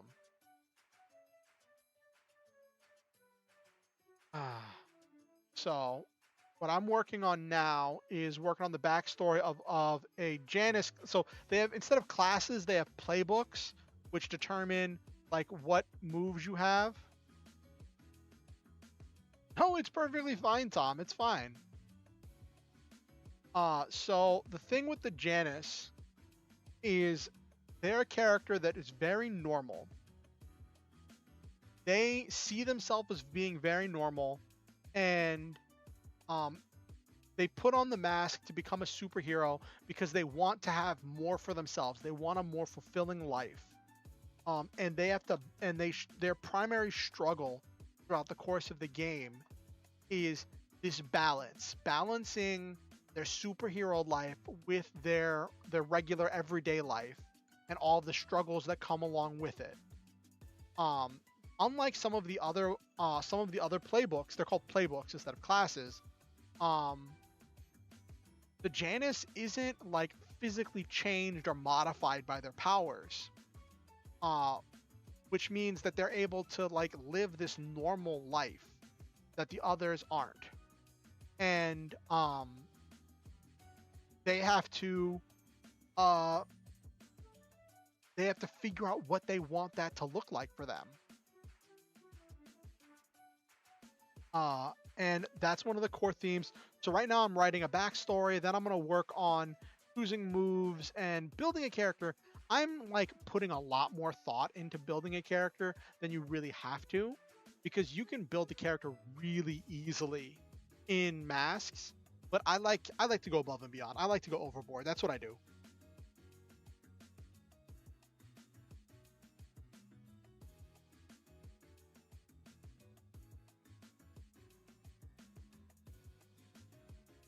All right.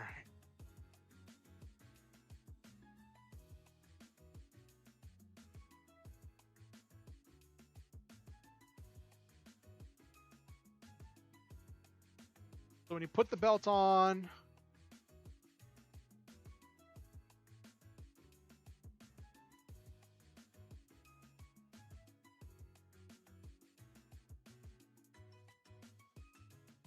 energy charging his body.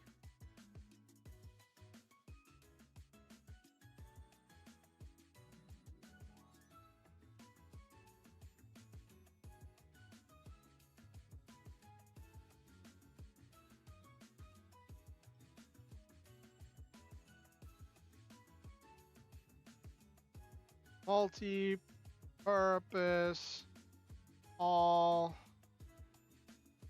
situation, night suit.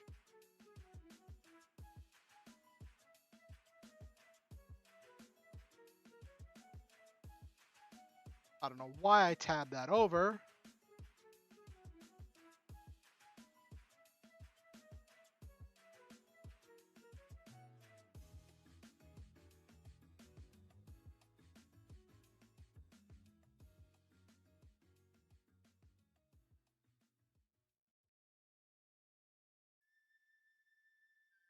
I got to come up with powers for him.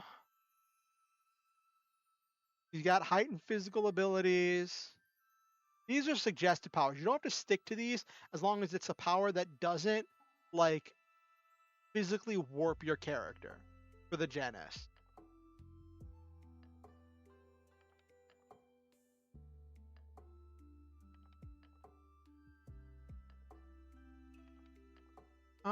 Probably gonna go with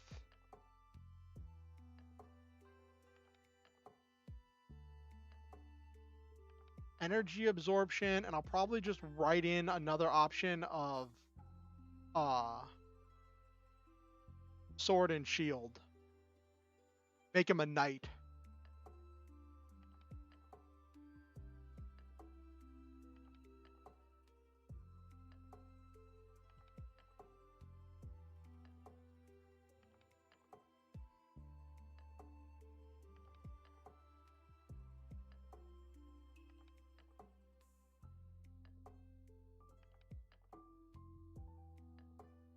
Energy absorption can work. Now that I'm thinking about it, one of my other things for shield could probably work as a Janus too. That's funny.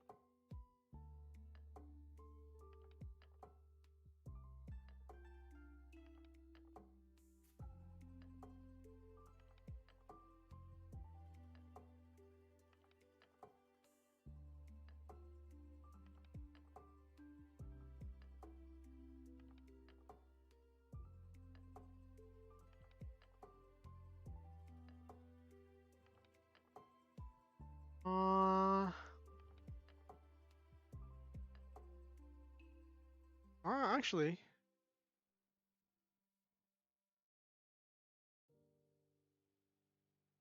I could go with supernatural senses. That's just funny.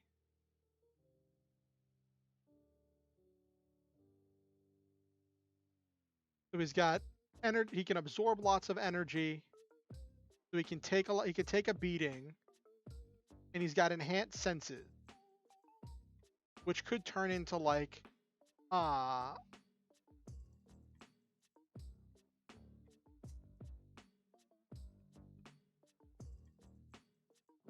which can turn into uh, finding weaknesses in enemies and stuff. That could turn into finding weaknesses and guiding allies and uh, tracking things down. So we'll go with super enhanced senses. Supernatural senses.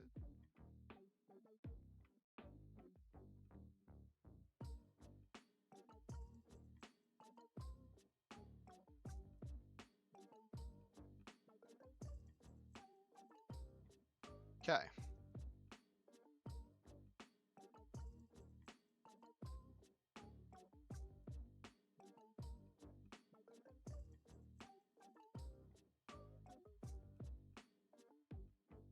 Powered armor, perhaps there's some sort of mystical aspect to it, an aspect that's used and it's constructed. Ooh. That's a good idea, Captain Patriot. I was thinking the suit like materializes, has some kind of energy. A mystical, so a magic suit. That's a good thought, Captain Patriot.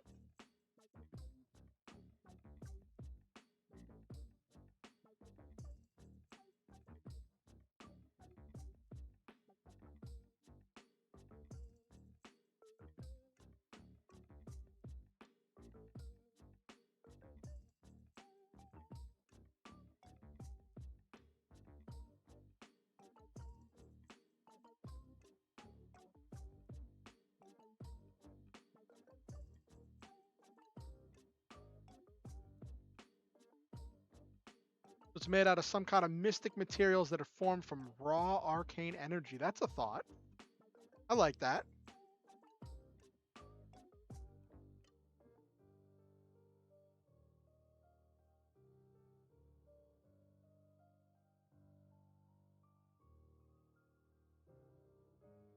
All right, so then it becomes, what label do I want to shift up? What does he see himself as? He wants to save people.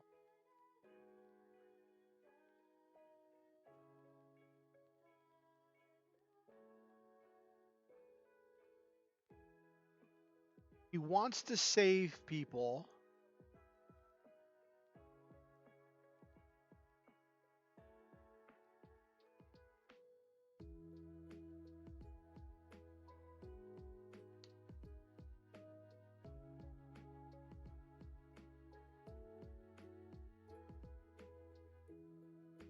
because that's his thing. So I'm gonna say Savior is gonna be what he shifts up.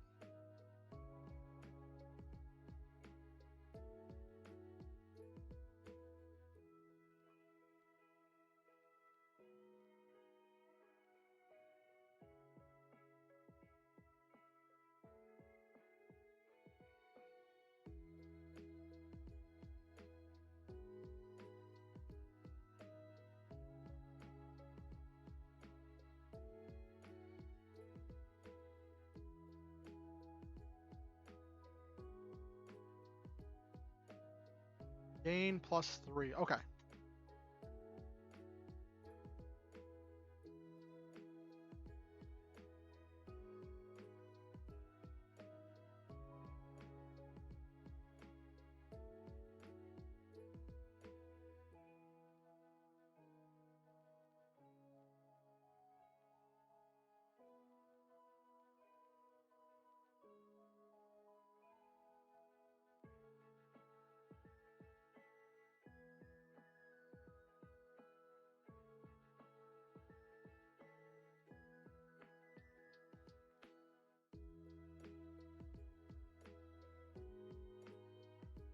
Fight crime and rescue people from dangerous situations.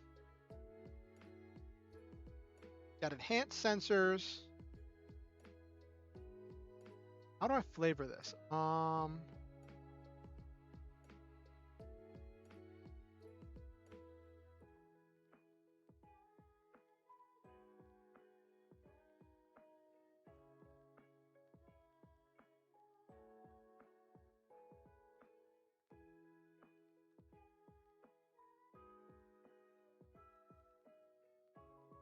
So absorbing energy could say it stops attacks.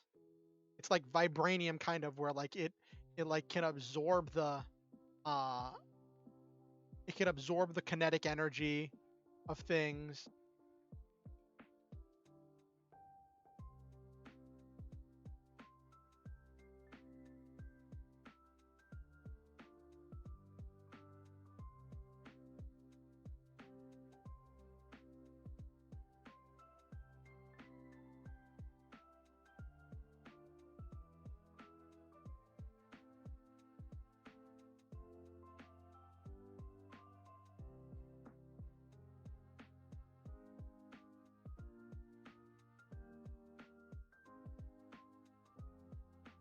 Advanced sensor suite.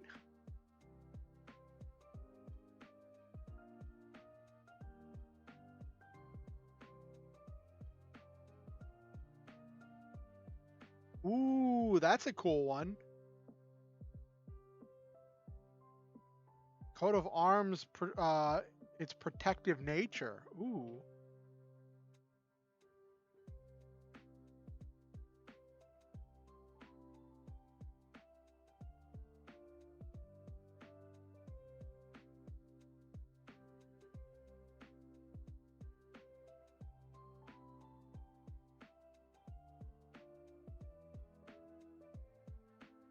He's got an advanced sensor suite that can give him extra sight and hearing, and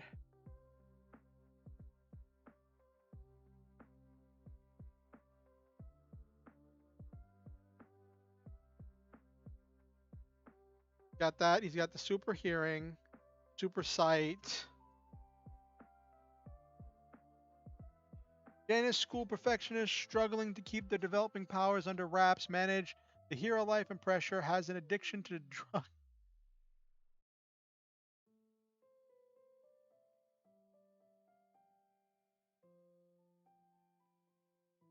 That's an interesting backstory, Tom.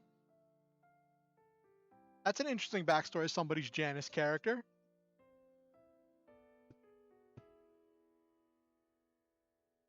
Ah.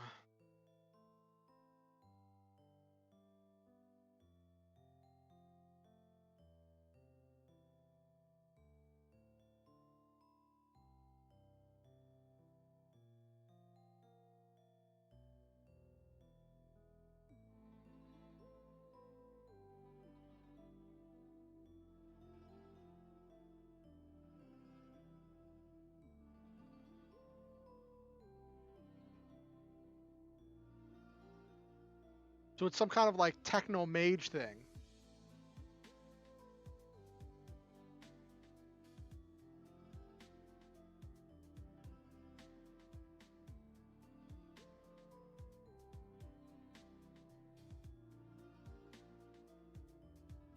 A Nova wizard who came from a land of fairy tale and myth and has been taught to see the human world as completely fragile and constantly in denial, much like the humans that inhabit it.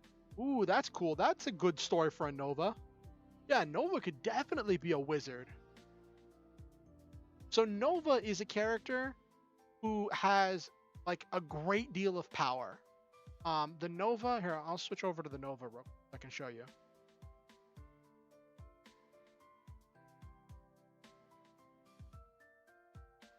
So the Nova is some kind of font of power of some kind, right? They have some kind of like almost cosmic level power, some kind of great power. And the main theme with the Nova is that they're constantly struggling with control.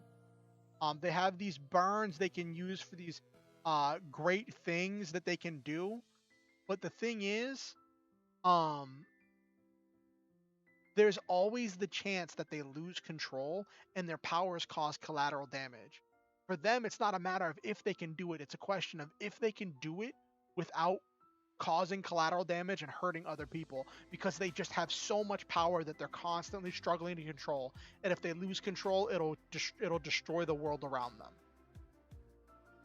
Yeah, kind of. Yeah, I would say Dr. Manhattan would be a Nova. Except Dr. Manhattan like is always in control. I would say like imagine a teenage Dr. Manhattan that struggled with control, that struggled with being in control of his powers, and that would be a Nova.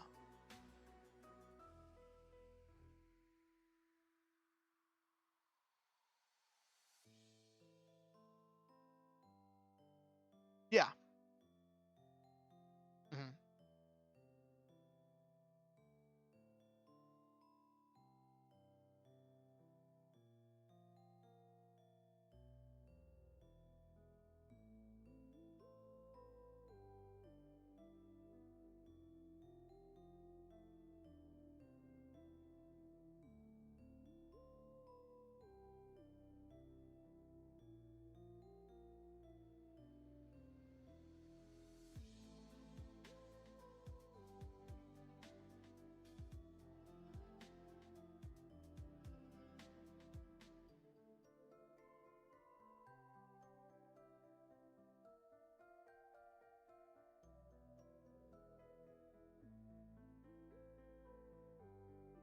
Okay. Um. So we've got kind of the backstory. Let's answer the questions.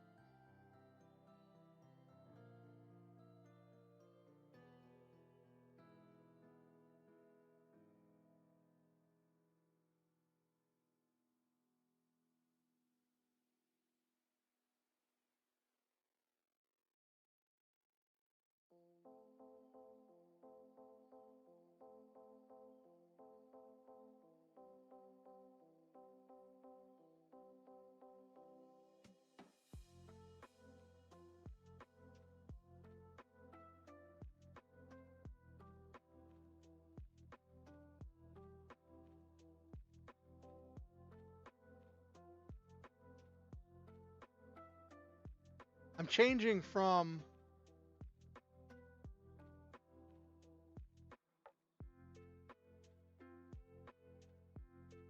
I don't know. I know Nova is just the name of that playbook.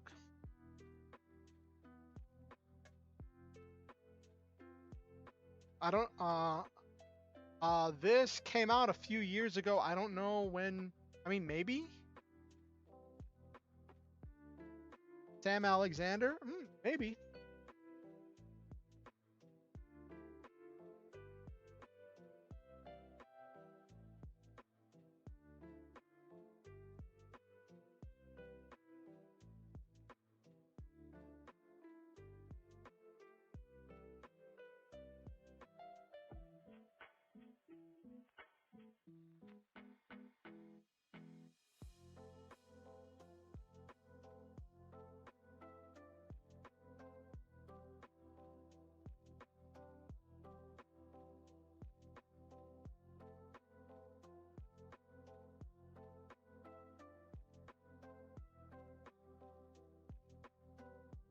Why did he put it on? Because he had to help. It's who he is. Only power is the ability to absorb energy and to see things. Supernatural senses. And he has enhanced strength and speed and agility and toughness.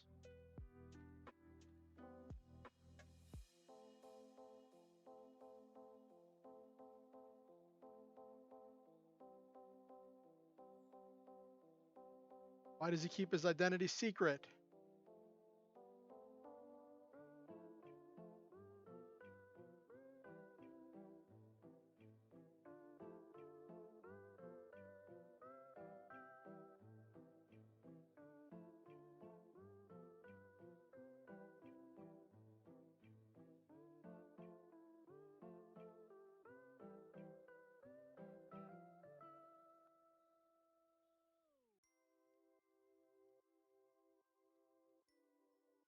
He wants to keep his family safe. Generic reason for secret identity.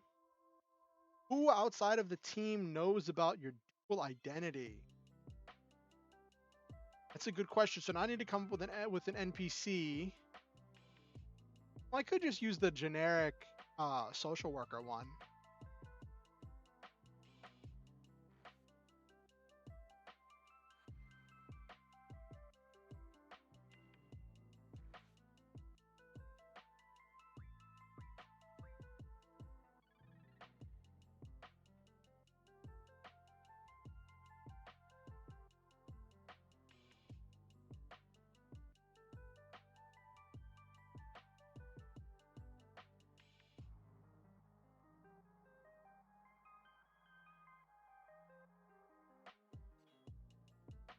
Who thinks the worst? Ooh.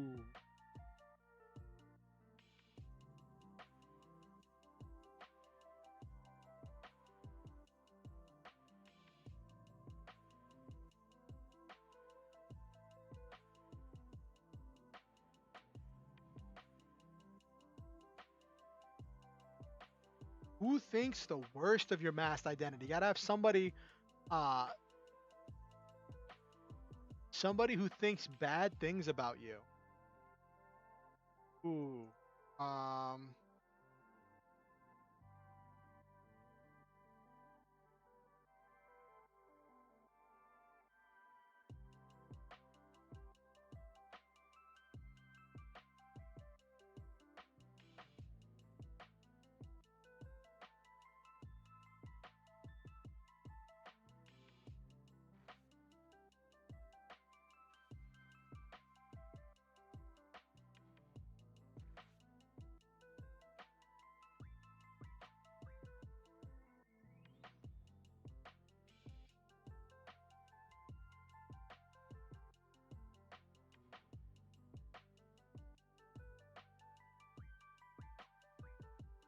Psychic constructs, power set, powers expressed by bringing art to life with enchanted chalk, kept drawing things of imaginary heroes on her all times. Catch was she couldn't control them. Ooh, okay. So the Doomed is kind of like a Raven-esque character. The Doomed can have a variety of powers, but the main thing about the Doomed is something about their powers dooms them. Something about their powers means that they are going to go to an early grave. Whether it's like eating them alive, whether they've made some contract with a demon that's going to come calling, whether they have made some kind of like they've done something, some kind of a thing that their powers are the source of their doom. And as they grow, they move along their doom track, which is where they gain different things. Where it's a counter that counts up, and when they do that, they gain new doom signs, which are new powerful abilities that let them do really powerful things. But whenever they complete their doom track, they die. Well, I think it's like they have to complete the doom track multiple times. Like every time. Oh, what is it?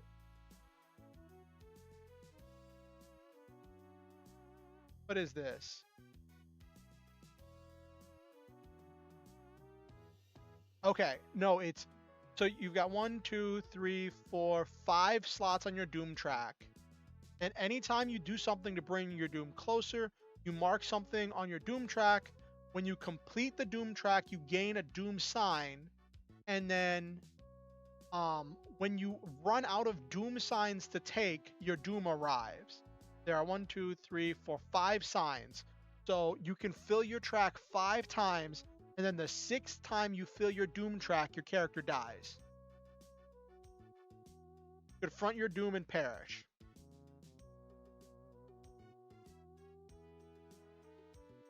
Um,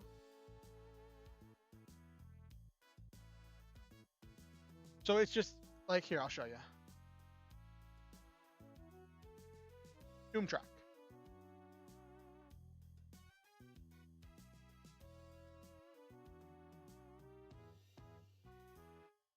So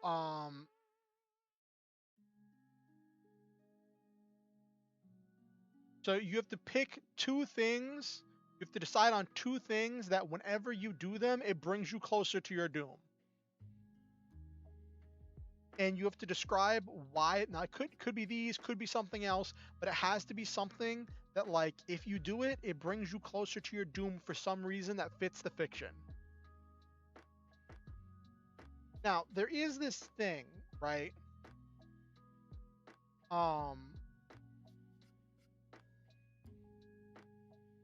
You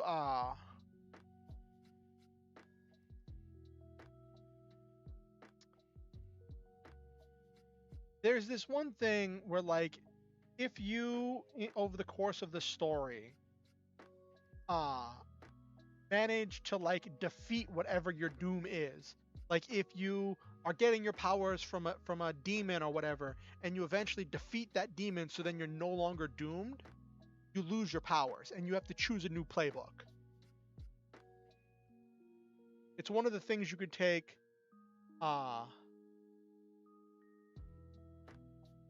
Yeah, it's one of the, because this is, so every time you fail or complete certain situations, you mark a potential. When you mark 5, after you've marked 5 potential, um, you choose an advancement track, and after you've taken 5 advancements, you can choose from the advanced, from like the 2nd tier advancement, and one of them that you can take as a doomed is you can choose to, when you level up, confront your Doom on your terms, and then if you survive, you change playbooks. Then you're no longer doomed. So whatever that looks like, whether it be the demon, getting cured of the disease, whatever it looks like, if you do it and you are no longer doomed, you lose your powers and you change playbooks, or your powers reshape in a new and permanent way.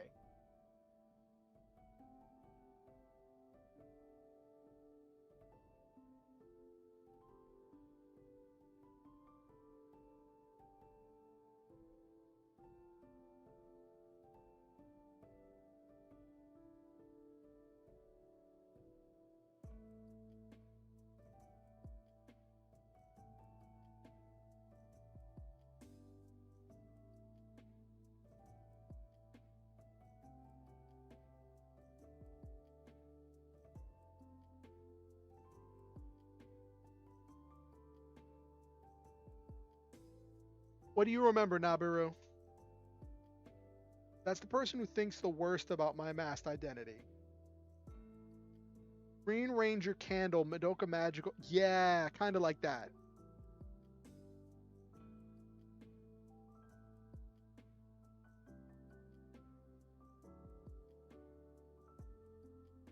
Face the Raven episode of Doctor Who. Yes. That's the one where what's her name, Clara, has to actually choose to go through with the moment when she dies, right? But, like, she kind of cheats it.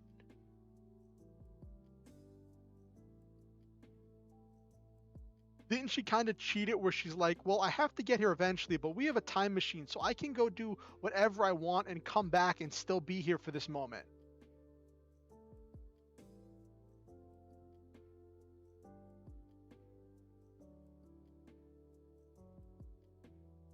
but she always knows that that's where her story ends.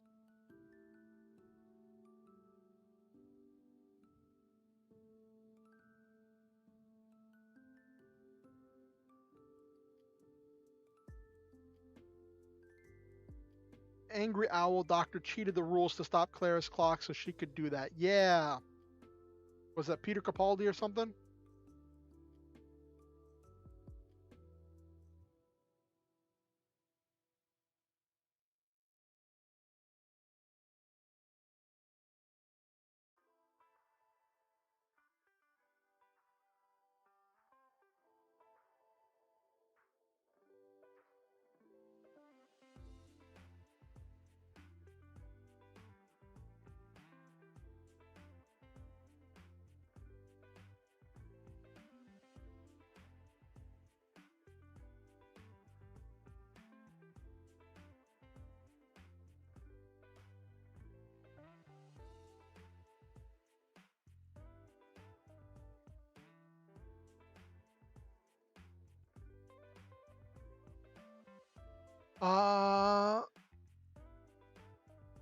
Uh, what's Plunderer about, Nabaru?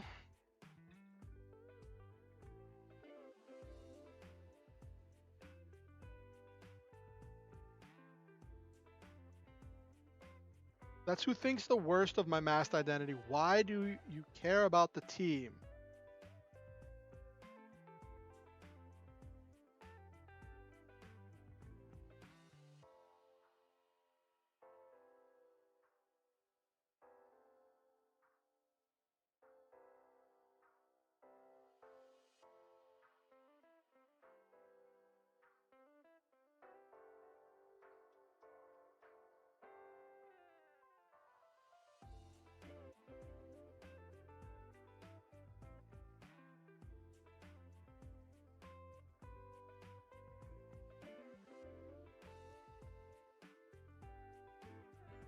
An odd anime, everyone has a count based on something in their life. You do that thing to increase your count because if it ever hits zero, you die. People can bet their numbers too. I, I guess that's kind of an odd one. I mean, do you get anything for having a high number or like, or is it just the thing of like you just die whenever it hits zero, so you don't want it to go down? Does it naturally? Do the numbers naturally go down?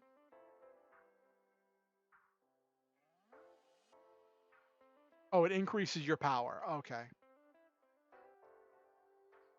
There it is.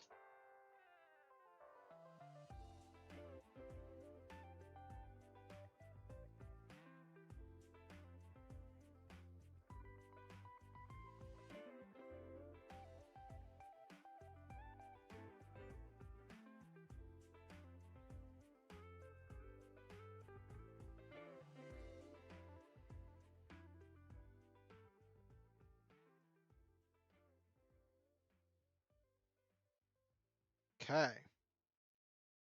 I'll deal with relationships if I ever get into a game.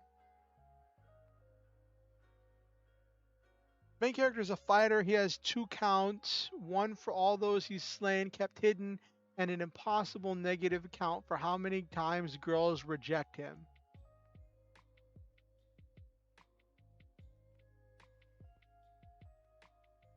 Like, what? Okay.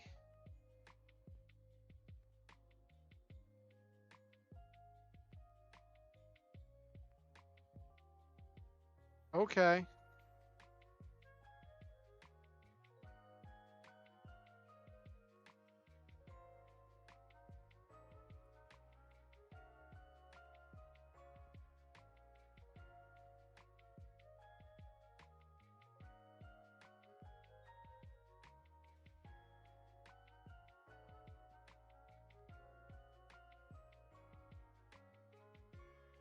Okay.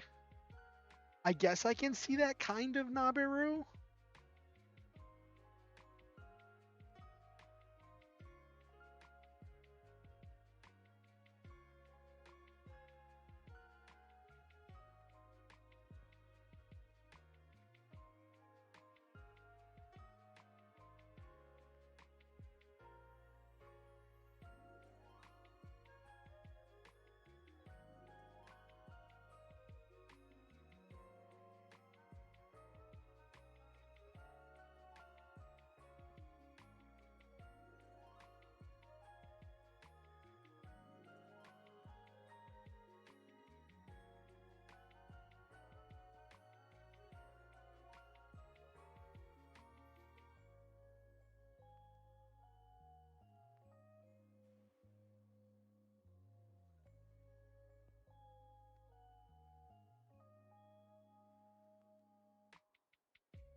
Okay.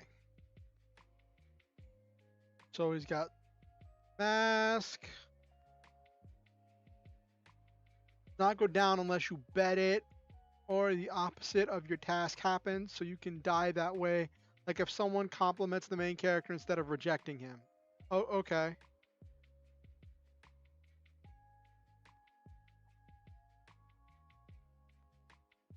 I mean, it made sense. You talked about the how many times he's been rejected by girls count. That's kind of silly.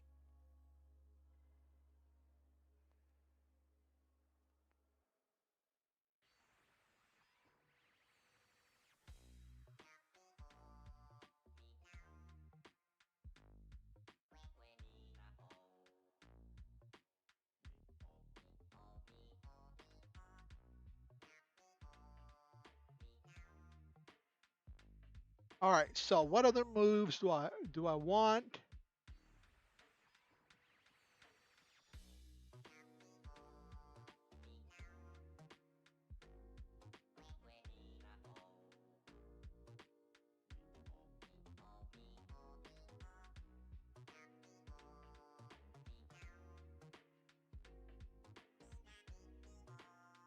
Eh?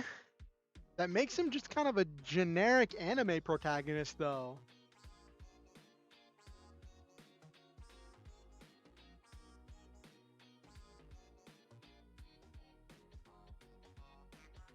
Uh,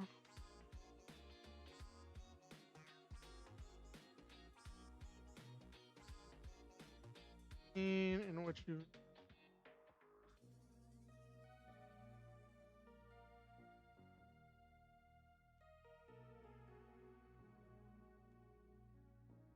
Hmm.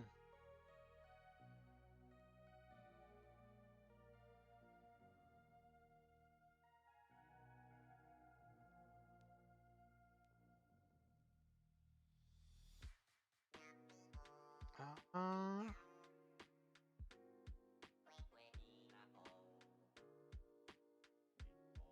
let's see. Well, looking at these moves, um, let's go with game face.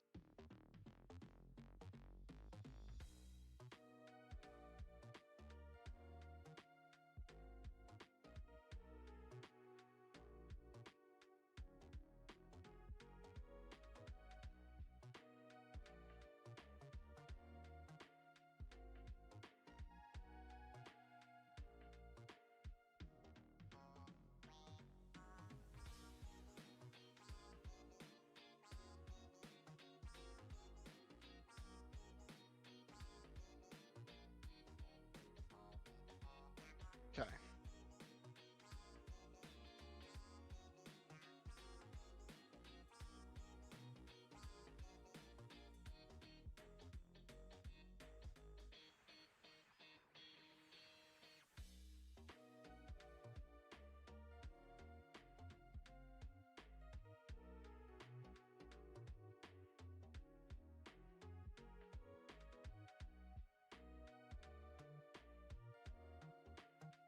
Um,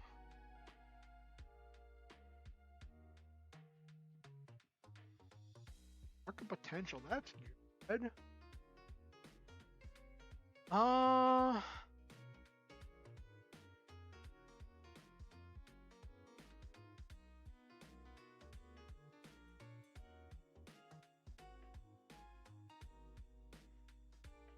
I'm gonna choose because I like game face because it gives him options for actually fighting enemies, right? Um, that +1 ongoing can be helpful. Um, I am what you spend time talking to someone about your identity. You can ask them which label they want to impose on you. Their player will tell you honestly if you accept that. What they tell you, take one forward and either mark potential or clear condition. Impose on you means one label goes up and then you choose another one to go down, I believe. That's how that works.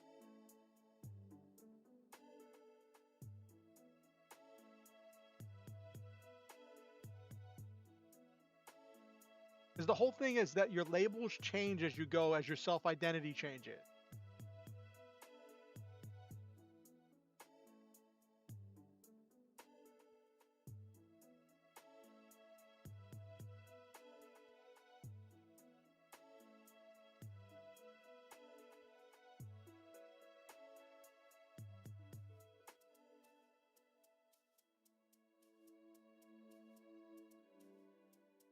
There's labeled. I think that's an influence move.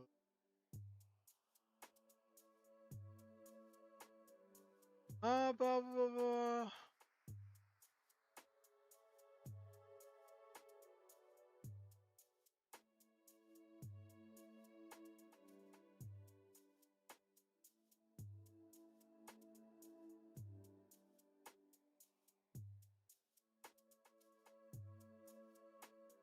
If they say the GM adjusts your labels accordingly, want to keep your labels there, you must reject. Okay.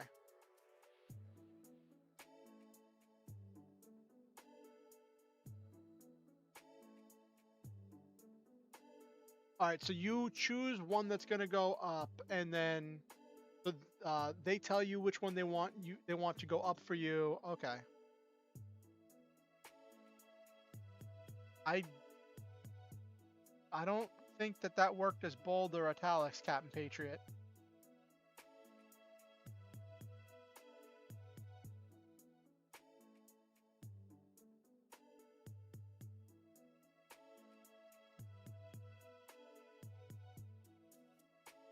Okay.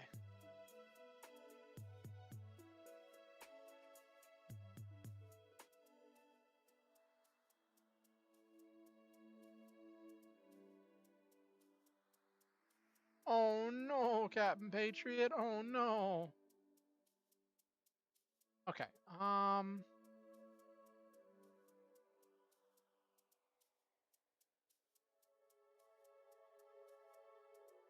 Since he's all about saving people, um, I'll save you because he's all about saving. So let me show you what I'm deciding between. I've already chosen game face, right? And then I get to pick one more move. Probably might do. Mild mannered is funny and can do with like him sneaking past sneaking his way into different situations, right?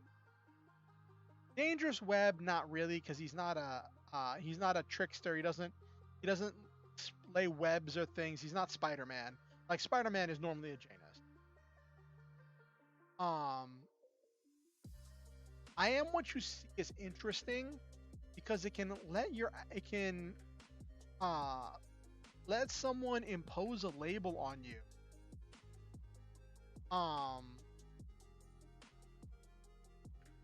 But I don't know quite what that means, but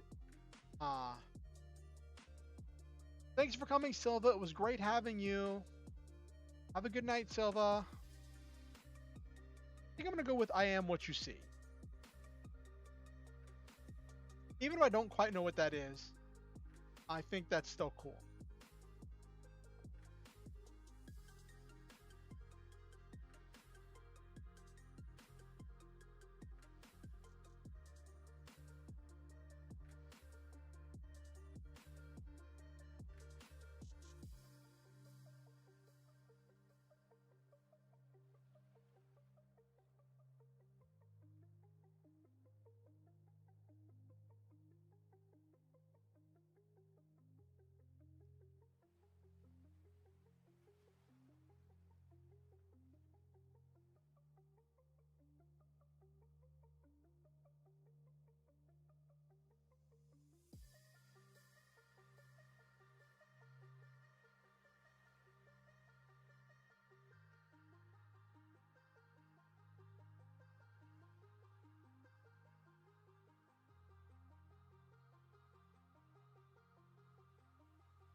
Okay.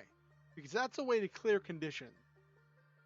That's a way to clear conditions, which is essentially healing, and to build potential, which is great for leveling up. So that's cool. All right, last thing to do for building this character. We've been on a wild ride.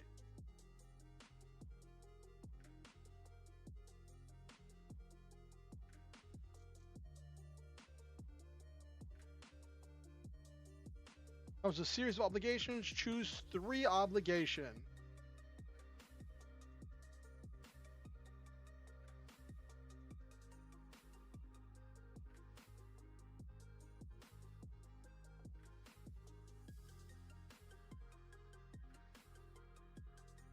Livery person.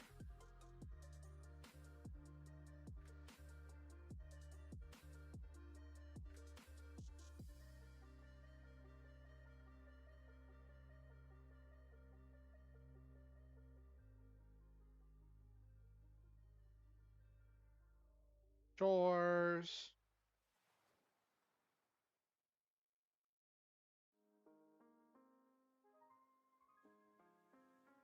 Social best friend. There we go. When time passes, roll plus mundane to see how you're managing your obligations. On a hit, things are going pretty well. You have an opportunity or advantage thanks to one of your obligations. On a 7 to 9, lapsed 1 obligation, your choice. On a miss, you haven't gained, given your normal life anywhere near the attention it deserves. The GM chooses 2 obligations that are going to bite you in the butt.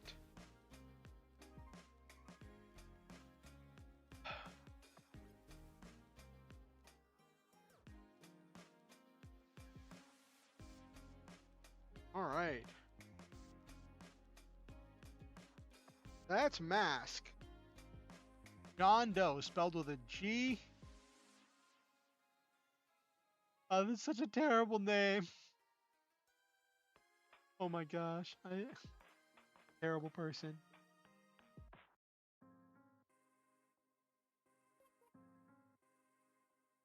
All right. This has been fun. We've talked a lot about masks, about the different playbooks and different types of characters and powers. I have some ideas. This gives me some ideas for some of my other builds that I'm probably going to work on.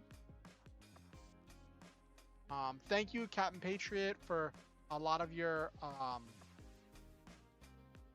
input. You gave me a lot of really great ideas, and I really appreciate that.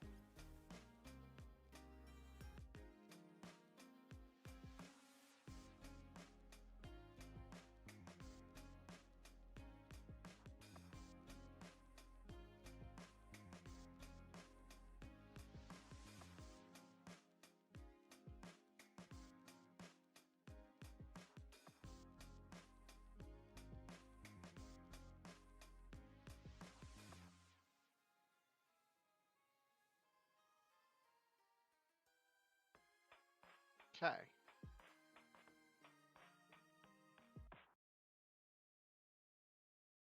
All right. So that was fun. We got to explore a new game system. Really wanting to sink my teeth into it. Like I wanna play. I wanna learn how to run it. I think there's a lot of cool things. There's a lot of really great stuff in the rule book about like learning how to uh, run different types of superhero games and like what it takes to keep the characters motivated and to drive the story forward.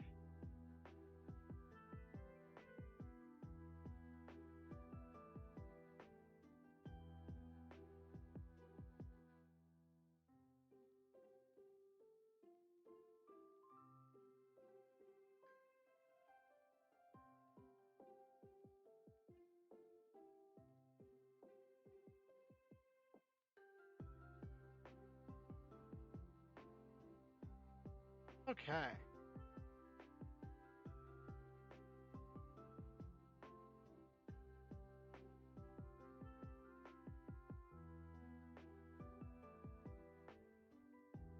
Okay. Just digging around in the rule book. Uh, there's stuff about shifting labels, but I don't see anything about imposing a label.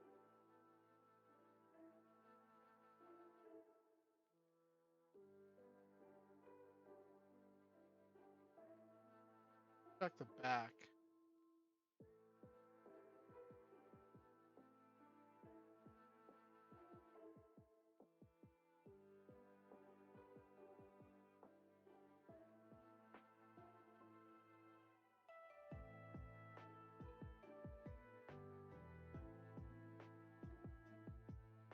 Go for.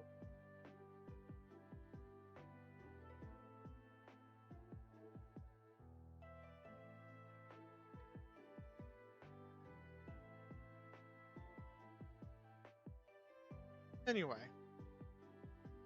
so that was that. So, did anyone do anything special for 4th of July? I had some of my vegan burgers get cooked on the grill here at the house. One of the people at the house does like grilling and stuff on 4th of July and other holidays. That was nice. Ah, sorry, I was kind of just looking stuff up. Mm.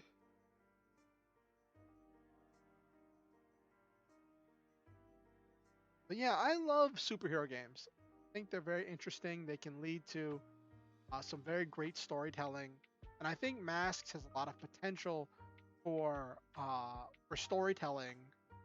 Just because, oh, you just chilled for the 4th of July Superhero 60? Did you see? Uh, do they do fireworks where you are, Superhero 60? Or was I know some people, it's always the question of, is it fireworks or is it gunshots?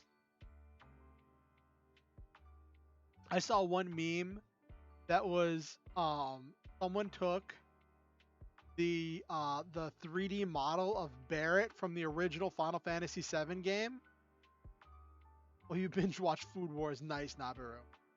And they just had one where it was Barrett with both hands, and it said before July 4th, and then there was the other one where it was Barrett with the gun arm and said uh, after July 4th, because the joke was that because they were implying he blew his hand off with a firework.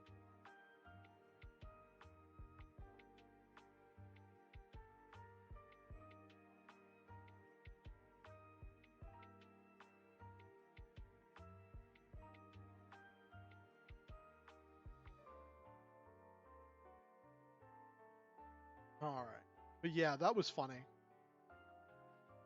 How is Food Wars, Nabiru? I've heard a lot of really silly things. I've seen clips. I've seen clips of it. I read like the first chapter of the manga. Um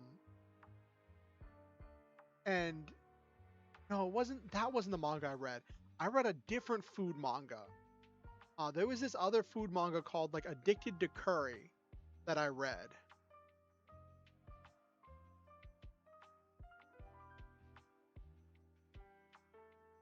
Yeah, I remember there's this YouTube chef I think it's like Chef PK or something, and like he used to do Food Wars reviews of like episodes and stuff, and like he does all kinds of recipes from anime and stuff. And there was one series he did where he got his partner to watch Food Wars to get her reaction, because he'd never seen it before, and that's been like a key part of his content. And like it got to the first part where the clothes started flying off, and like she just looked at him and she's like, "Oh, this is why you watch this."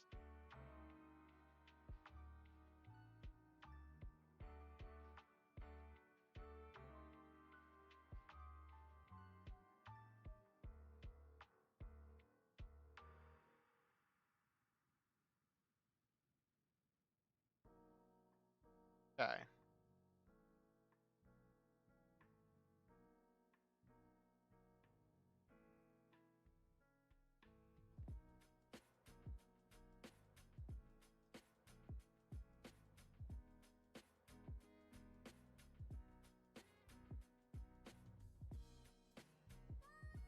Quirky fun once you get past that bit. Yeah, it's just that's a big bit to get past.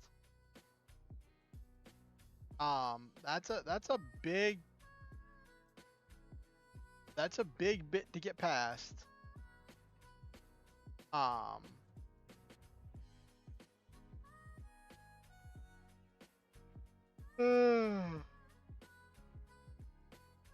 I'm also hoping that like as I learn more stuff about masks and other game systems, I can like cross pollinate. I can apply a lot of those ideas and concepts to other games that I'm running and that I'm playing.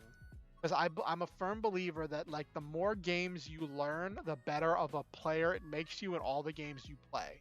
That once you've stretched your mind a little bit, you expand to learn new things to be able to do things in a different and unique way.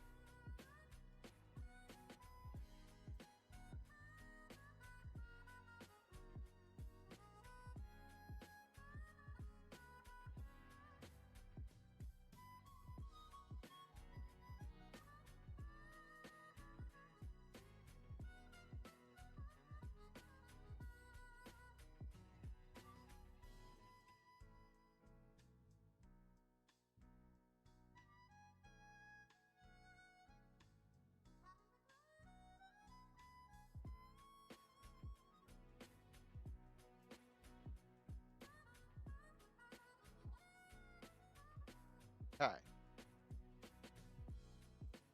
Oh, there's all kinds of moves. I feel like one of one of my gripes with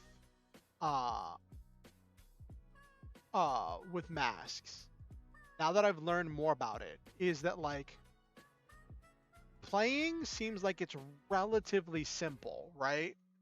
You learn a handful of moves, you react, you think what your character would do, come up with a backstory, and then you're just in the moment playing the character. But it places so much weight on the GM shoulder. Like there's so many GM moves that the GM has to balance and take into account. Um, that it just seems like I was watching this video that was talking about masks earlier today, and they're like, there is a huge learning curve to being a GM, which is why there is like a it is very difficult to find a GM for masks games because there is so much involved in GMing. There's so many people who'd love to play, but there's not a whole lot of GMs, and I think that's sad. And maybe I would like to run a masks game at some point. I don't know. I can't make promises. I don't know. But uh, I just want to learn it. Want to learn it. I've got so many other things I'm working on though. I've also been debating if I want to drop one of the things on my schedule just so I can have some space because I feel like I'm just running out of breathing room trying to do so many things right now.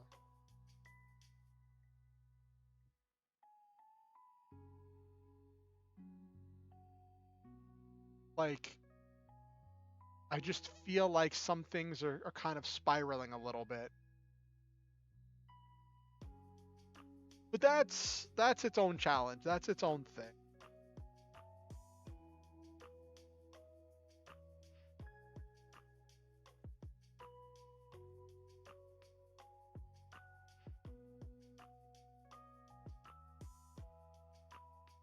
Ah.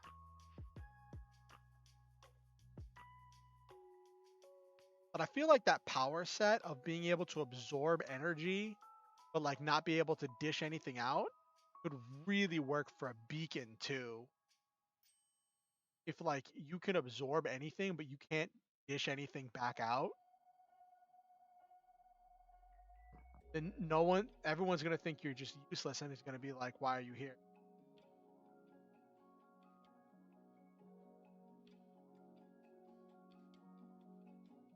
I can definitely see that, Captain Patriot.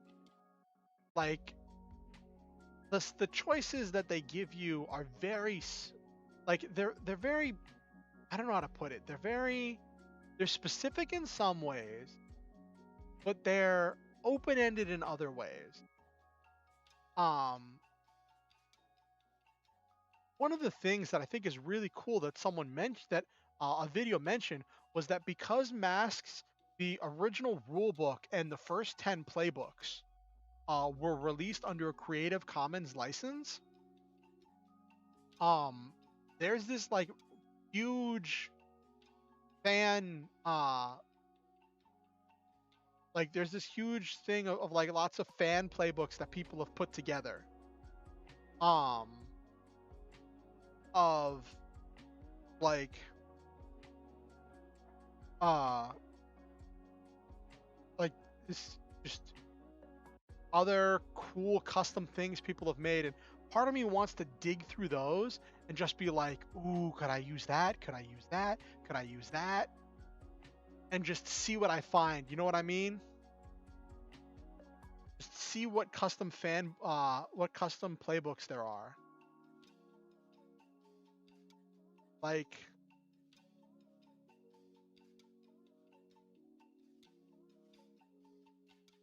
Masks homebrew playbooks.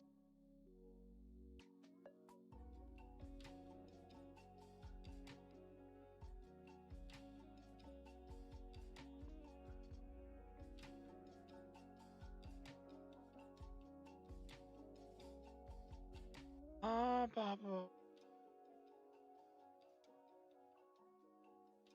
Yep, there's tons of playbooks.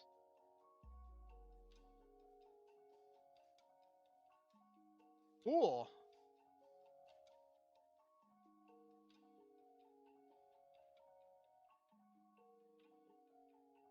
I could play with some of those, see if I find something.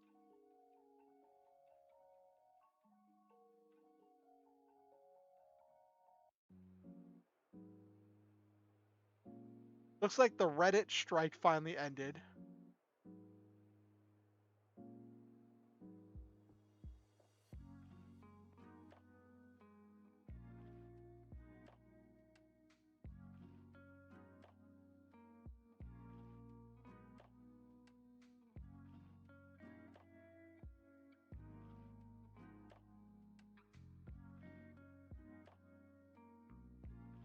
Oh, hold on. Somebody made one. Look at this other one somebody made. Somebody made a student playbook for characters whose family had much higher goals in mind for them than superheroics. Here we got.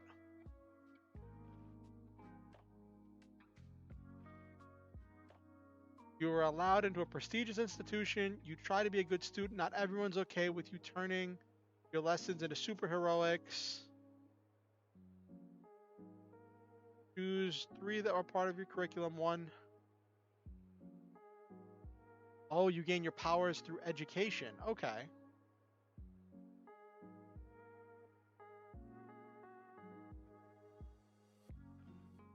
Oh, so you go to some. This is for someone who goes to like some kind of a student school.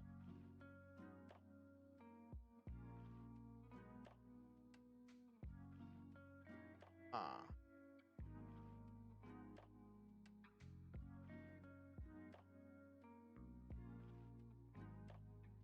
Yeah, this would be more suited to like a school setting. That's cool though that somebody made a custom playbook. There's a lot of custom playbooks. Ooh, there's a Masks Discord. Nice.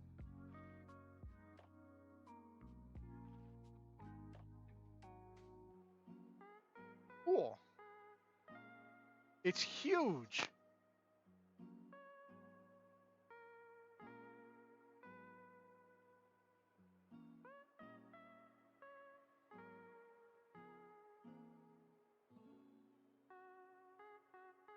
It's huge. Oh, wow, that's funny. There's a bunch of people in the community thing for the masks. It's funny. I just joined the Prowlers and Paragons Discord. That's funny. Cool. So now I've joined that. It's funny. I'm still a member of all those Discords. I grew up. I joined. I grew up. I joined when I was in my Minecraft phase. Um,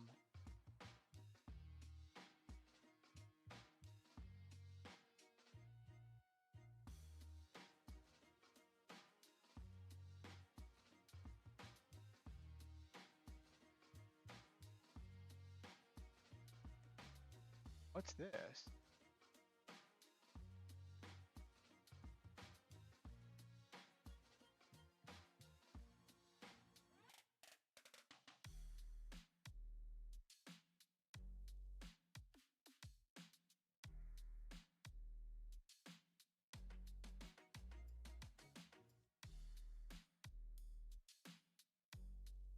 All right. Sorry, I got distracted again. I do that a lot. That's probably why I'm not.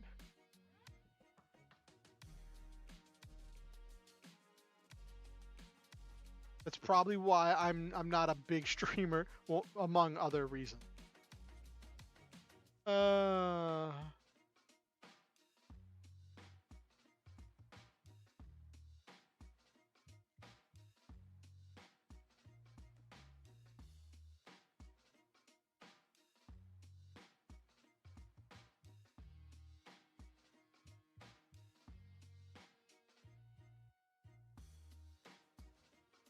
Oh, not a free one. Okay.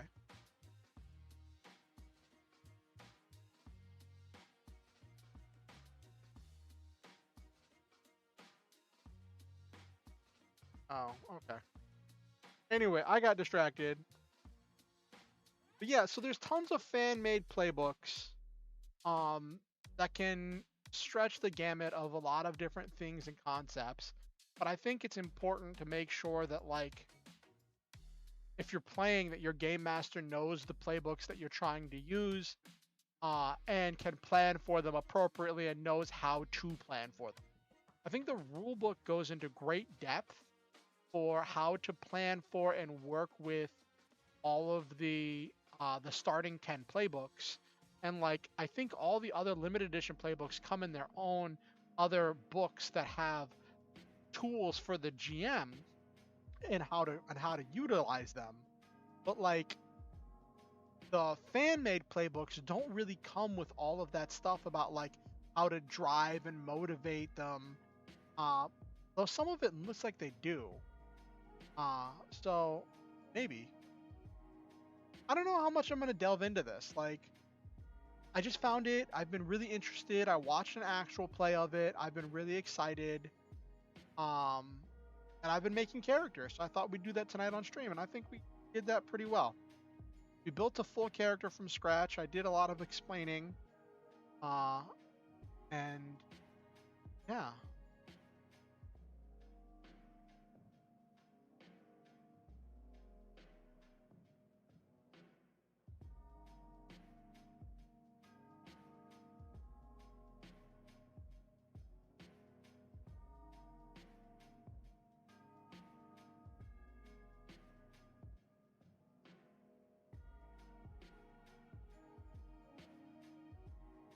Yeah, I think so too, Captain Patriot. I'm definitely interested by that delinquent you told me about. It makes me want to make a delinquent. I'm probably gonna make a delinquent after stream. I have one character that I was working on, that I think might make a great delinquent. He's a uh he's a cyborg with no memory. Like he woke up one day, or he was transformed into a cyborg by this cult that worships cyborgs, and all he the surgery that made him a cyborg wiped his memory, and all he has of his old life is a video on his phone of himself before the surgery, uh just saying how much he wanted this and how devoted he was to the cult's teachings. And then the cult wanted to use him as some like living weapon, but then he uh he just didn't like it. Something didn't sit well. He has no name. He has no he he has no identity, and he runs away. He grabs his phone and breaks out of the cult, and he spends like 2 years trying to figure out who he is. But he finds that he has no criminal. His fingerprints don't come up in any database. No facial recognition. No social media presence. Um, and uh, then he finds out that like Nobody's looking for him. No one put out any wanted posters. Nothing. No one's trying to find him. And so I had originally built him as a bull because he's so strong, so deadly, so powerful, and he's created living weapon, right? But like the more I think about it, the more I think like him being that like edgy bad boy who's just really angry, who's just dealing with all of these emotions of feeling abandoned and this like living this nightmare where he has no idea who he is and he's just struggling to get by might make for a really good delinquent character who's just always in trouble, always causing trouble, always doing things the hardest and most difficult way because he's just angry. And I think that could make a really good delinquent character, and I'm probably going to work on that after stream because I think that can work really well too. And one of the things about making so many characters is that like if or when I ever get a chance to play, right? I have a variety of options, right? Because you can't have two of the same playbook in a game. So I want to have multiple characters that I want to play. So that way, if I ever get a chance to play, I'm not like, well, I have this one character I really want to play, but then somebody else wants that playbook, and then we have to like flip for it or something, and one of us has to play a playbook that we didn't want to play. So that's why I'm like, I'm just going to make a bunch of characters. So that way, I'm going to have a bunch of characters that I all want to play. And then when the time comes, I'm just like, I've got a library. Oh, you already have a bull? Cool, I'll play a delinquent. You know? Oh, you've already got a delinquent? Let me play, I'll play an outsider.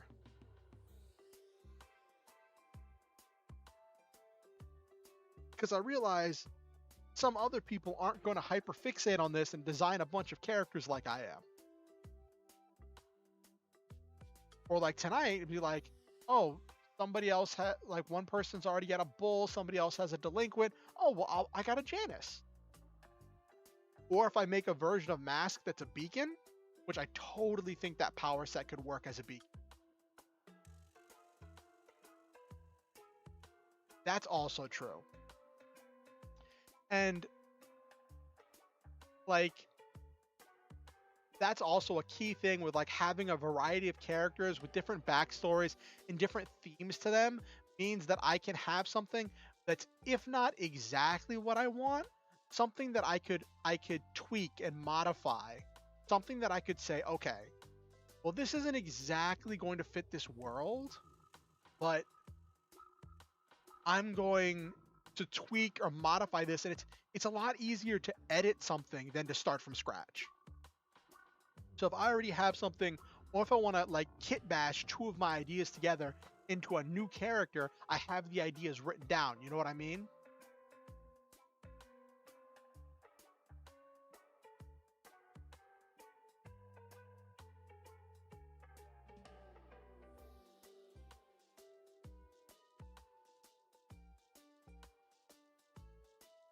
Also, I've started watching. Yeah, exactly, Nabaru. Thank you. I've also started watching a new anime. Well, I may have mentioned this before. Aura Battler Dunbine. It's a like an 80s anime. And I'm watching a dub that was done in 2003, which is it's really interesting. And I'm enjoying it. It's a mech show, but it's got like magic, but technology. It's one of the predecessors of modern isekai. And I'm enjoying it. That's one thing I've been doing recently. I've also been working on editing my lore novel, which is part of why I haven't been doing as many writing streams, because all my writing energy has been going into editing my lore novel, and I just haven't had a lot of writing energy left over to dedicate to other things.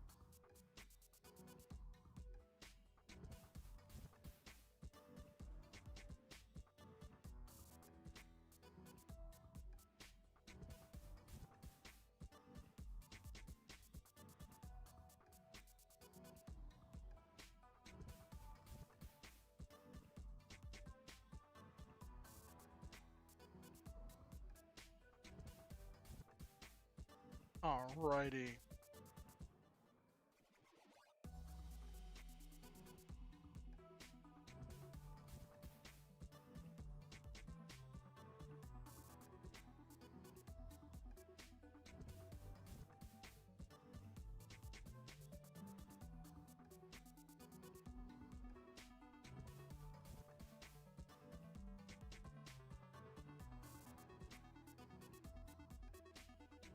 All right, let's wind down for the night. We've had a pretty good night.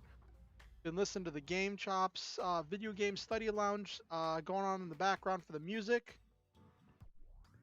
They are quite exciting.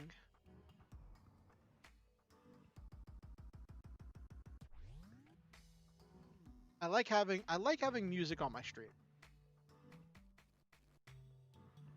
Um,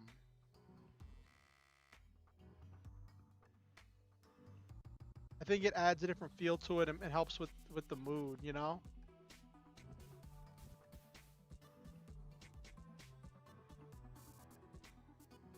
Okay. Just we had a bunch of people. We had a really interactive chat stream today. Sentence will always look. Sentence will always look like poetry if you hit enter a lot. Okay, that's.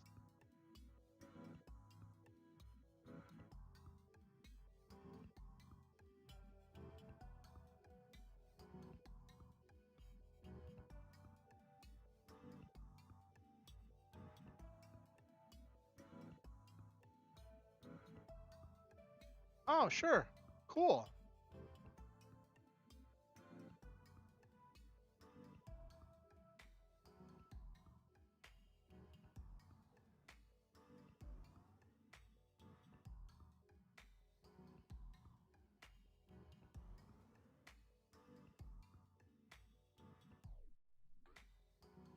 A sentence will always look like poetry if you hit enter a lot. Modern poetry.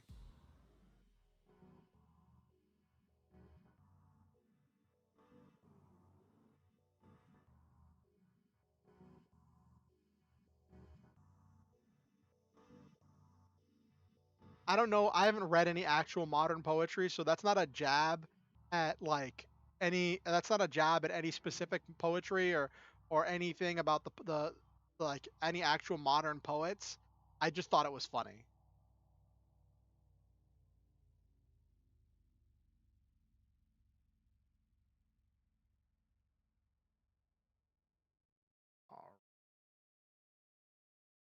A lot of periods and spaces. It will sound and seem deep.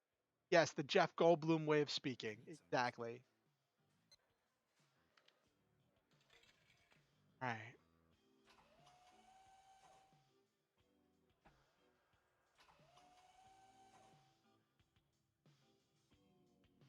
So let's wind down for the night. We've had our chit chatting. We've had our fun times. That.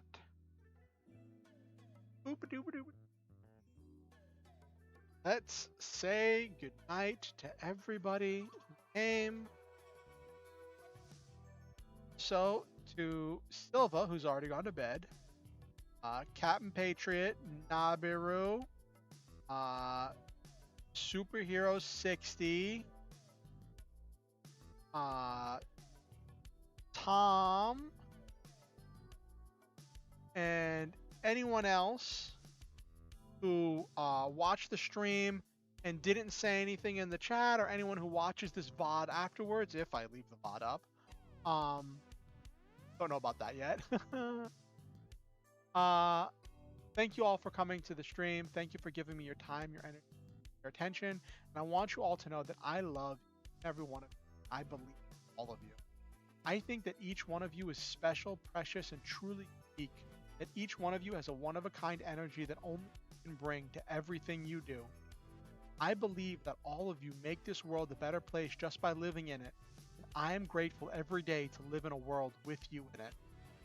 Thank you for giving me your time, your attention, and your energy. Thank you for being a member of this community. Always remember the Star Hunter motto: shoot for the stars, have wonderful adventures, live your dreams, and always stop to enjoy the meal. I do ask that you like the stream. It helps the algorithm with pushing it out to other people. Also, If you have any friends, family, nemesis, rival, neighbors, coworkers, anyone you think might enjoy my content, feel free to show this to them. Show them the stream, show them any of my content, bring them to the next stream, whatever you want. I'm always glad to have more people in the community. Next stream is going to be what's today? Today's Friday, so next stream is going to be Monday at 8:30 p.m. EST. Um, look forward to it. It's going to be great. Um, and not sure what we're going to be doing. We'll see. Yes, exactly, Captain Patriot. Don't forget to like the stream. Also, if you want to keep up with what I'm doing on YouTube, feel free to subscribe and ding the notification bell to let you know whenever I go live. And if you are subscribed, make sure you're still subscribed. Sometimes YouTube will randomly unsubscribe people. And if you want to keep up with what I'm doing outside of YouTube, then you can follow me on Twitter or join my Discord. Links to both of those are in the description down below. Also, always remember, you do not have to donate to be here. You do not have to pay to be a member of this community. Just your time, your attention, and your energy is payment enough. You are all welcome and treasured and valued. With that said, if you ever feel motivated to donate to improve the stream or to improve life, I will greatly appreciate it, and I'll be very thankful for any amount that you gain to share. Thankful to everyone who has helped me so many things and made so many things possible. Thank you to everyone who has donated in the past and who will donate in the future for helping make my life possible. As much of my life as possible. You know what I mean. Anyway, thank you all for coming. I treasure each. Oh, and also there's links where you can donate in the chat if I didn't say that. Not in the chat, in the not in the Discord, in the description. Sorry, I'm fumbling. Tired. It's been a long stream. Good night, everybody.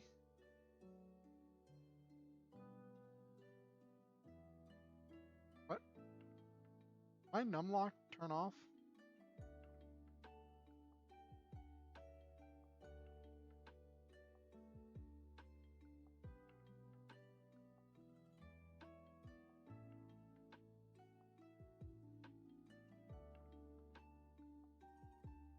Why is my model not doing anything?